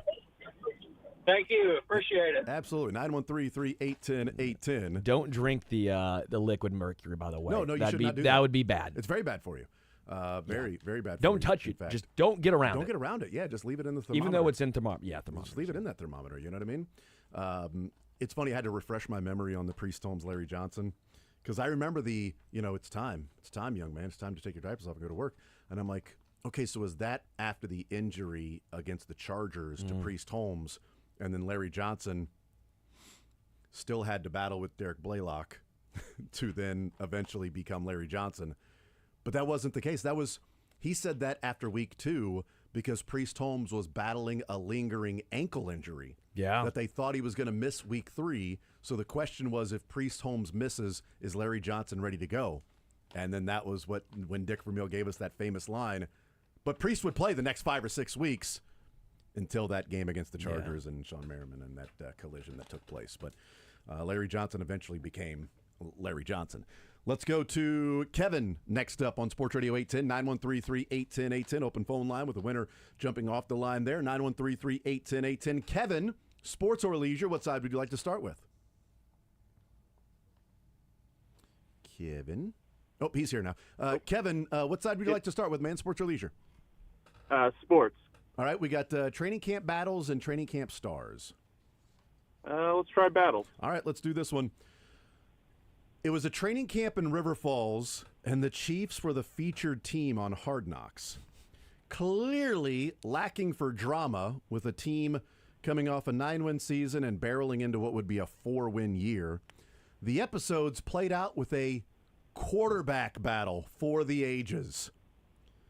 These two quarterbacks created the drama that Hard Knocks tried to present as some big deal.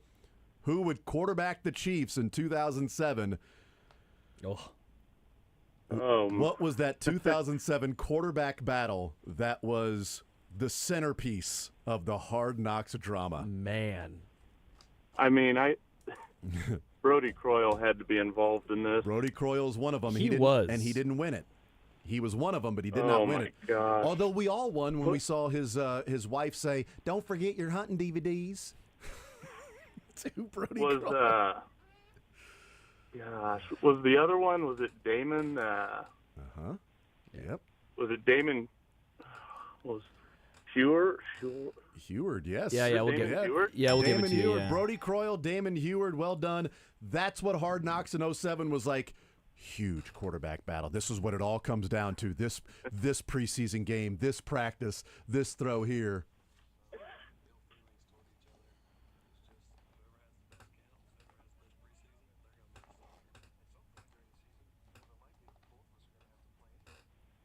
The whole Hard Knocks was about Damon Heward versus Brody Croyle. Also, if you're a quarterback, you say at some point both of us are going to have to play. That is not good. That is not good. This offensive line I sucks. do not miss those quarterback battle days. I'm with you, man. All right, over to leisure with Sterling. We got history, riddles, or potpourri.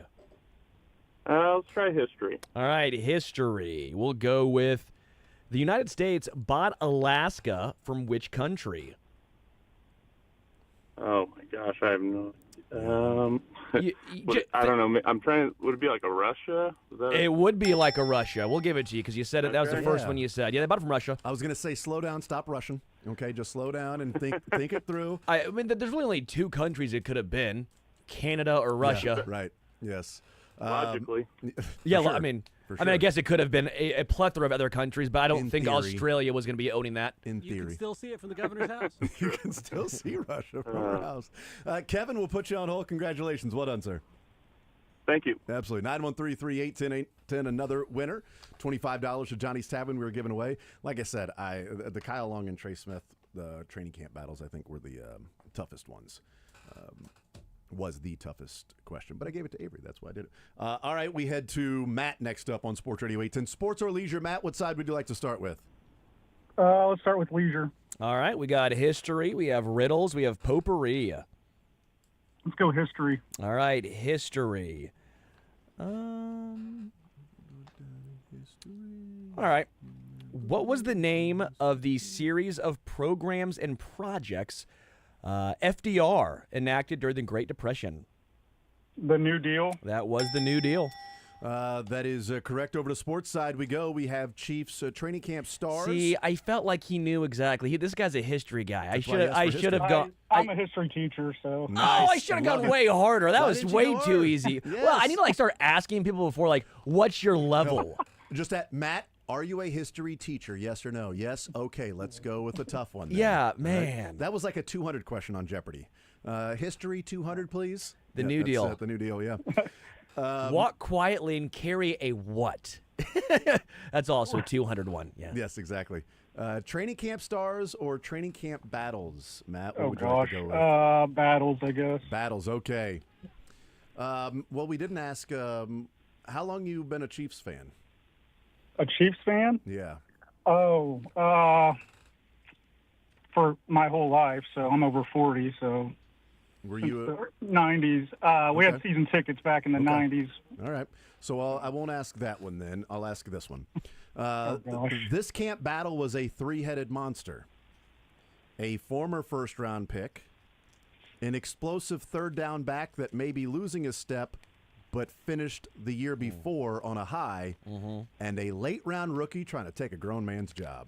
Yep. They would go with the former first-round pick, but early on it was obvious who the future number one would be for the next 2+ years as well. Oh, gosh. I have no idea. No, you'll get this one. Just think about it. It's fairly recent. You'll So get you this got one, a Matt. former first-round pick running back, an explosive third down back that ended the season before on a really good note, on a high. A lot of red zone touchdowns for that guy. Yep. And a late-round rookie trying to take a grown man's job.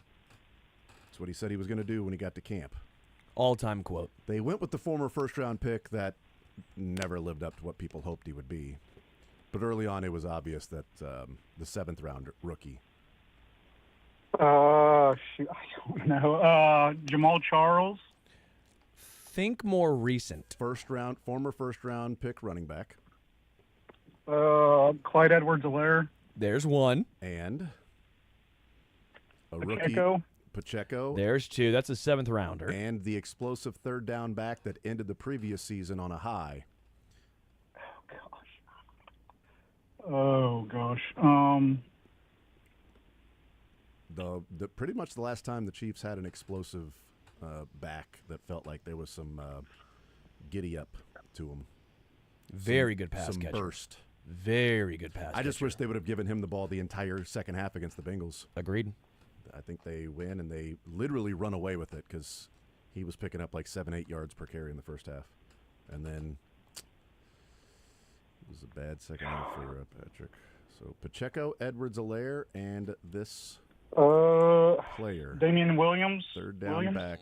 It was not Damian Williams. One more shot, Matt. I don't know. You'll be kicking yourself. You're going to kick When you- yourself, Matt. you'll But it's be- okay. By the way, the kicking yourself is not a hint. I mean, I just think that you'll be not happy with yourself. Is it McKinnon? It's McKinnon. Is it? Yeah, Jarek McKinnon, Clyde Edwards-Helaire, and Isaiah Pacheco. No, okay. Battling I for forgot about him. Yeah, battling for the who was going to be the starting running back because McKinnon was awesome at the end of the year because of injuries, and then That's he right. played against the Bills and was amazing, played against the Bengals and was amazing, but then didn't get the ball in the second half. They went with Edwards-Helaire, and we know Pacheco's been the guy since then. Matt, we'll put you on hold. Congratulations, sir. Well done. All right, thank you. Absolutely. 913-381-0810. Let's take a quick time out. We'll come back, continue rolling, playing some sports or leisure. $25 at Johnny's Tavern. We're giving away. If you get a sports and a leisure question correct, you win. More Zone next.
All right, we'll continue right here on Sports Radio 810 WHB. Time for a couple of more contestants in Sports or Leisure, presented by Johnny's Tavern. Let's see if we can sneak one more in.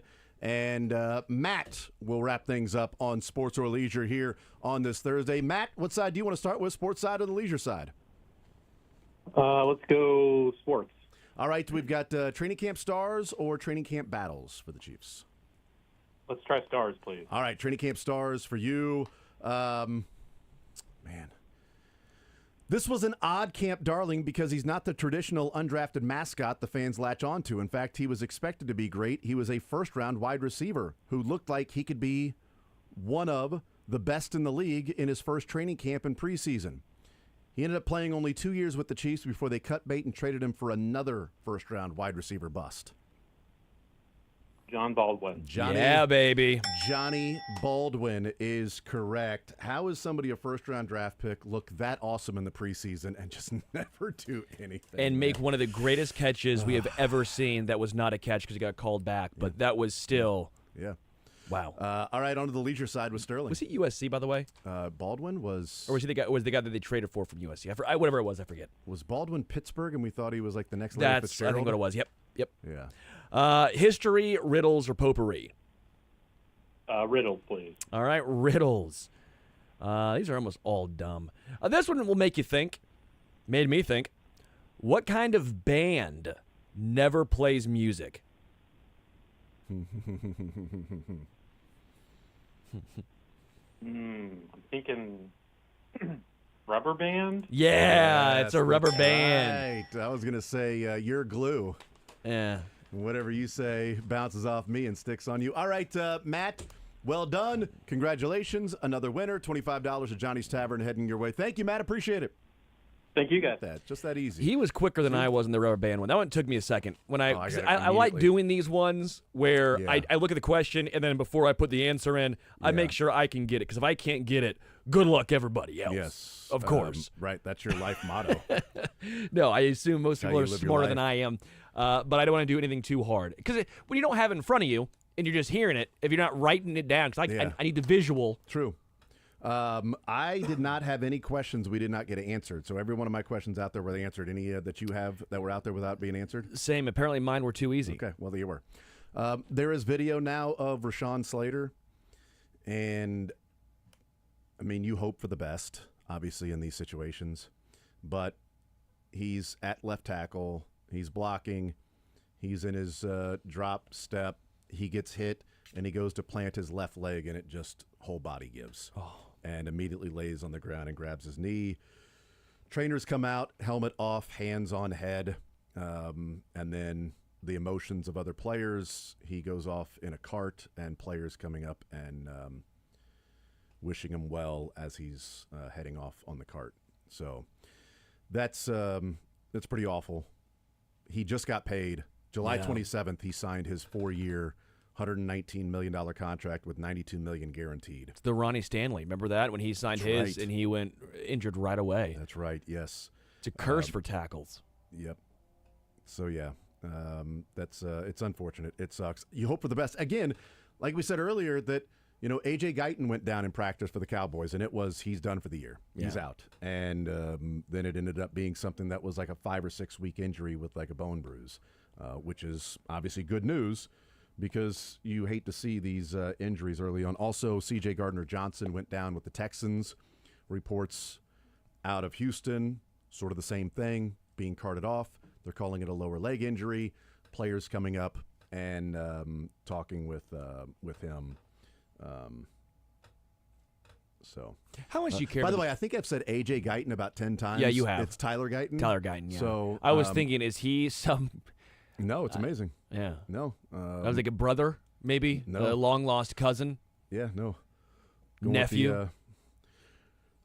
The Bull Warrior. IU grad. A.J. Guyton. The man is 47 years old. No wonder he got injured. No wonder he got injured. Plus, he's playing tackle, and he's 6'1", 180. That's the issue. I don't think that's gonna. I think he had the wrong Guyton. I'll go out on a limb here. I think it's the wrong Guyton. Tyler Guyton. has been injured for the Cowboys. But that was. I didn't want to seem dumb, so I was like, I don't know who he's talking about. But he keeps saying A.J. Guyton. It must be someone I should know. Yeah, we all should know that it's not A.J. Guyton. We should know Soren Petro's coming up next as well. We're gonna get out of here. Check out Johnny's Tavern, best sports bar in Kansas City. Fact.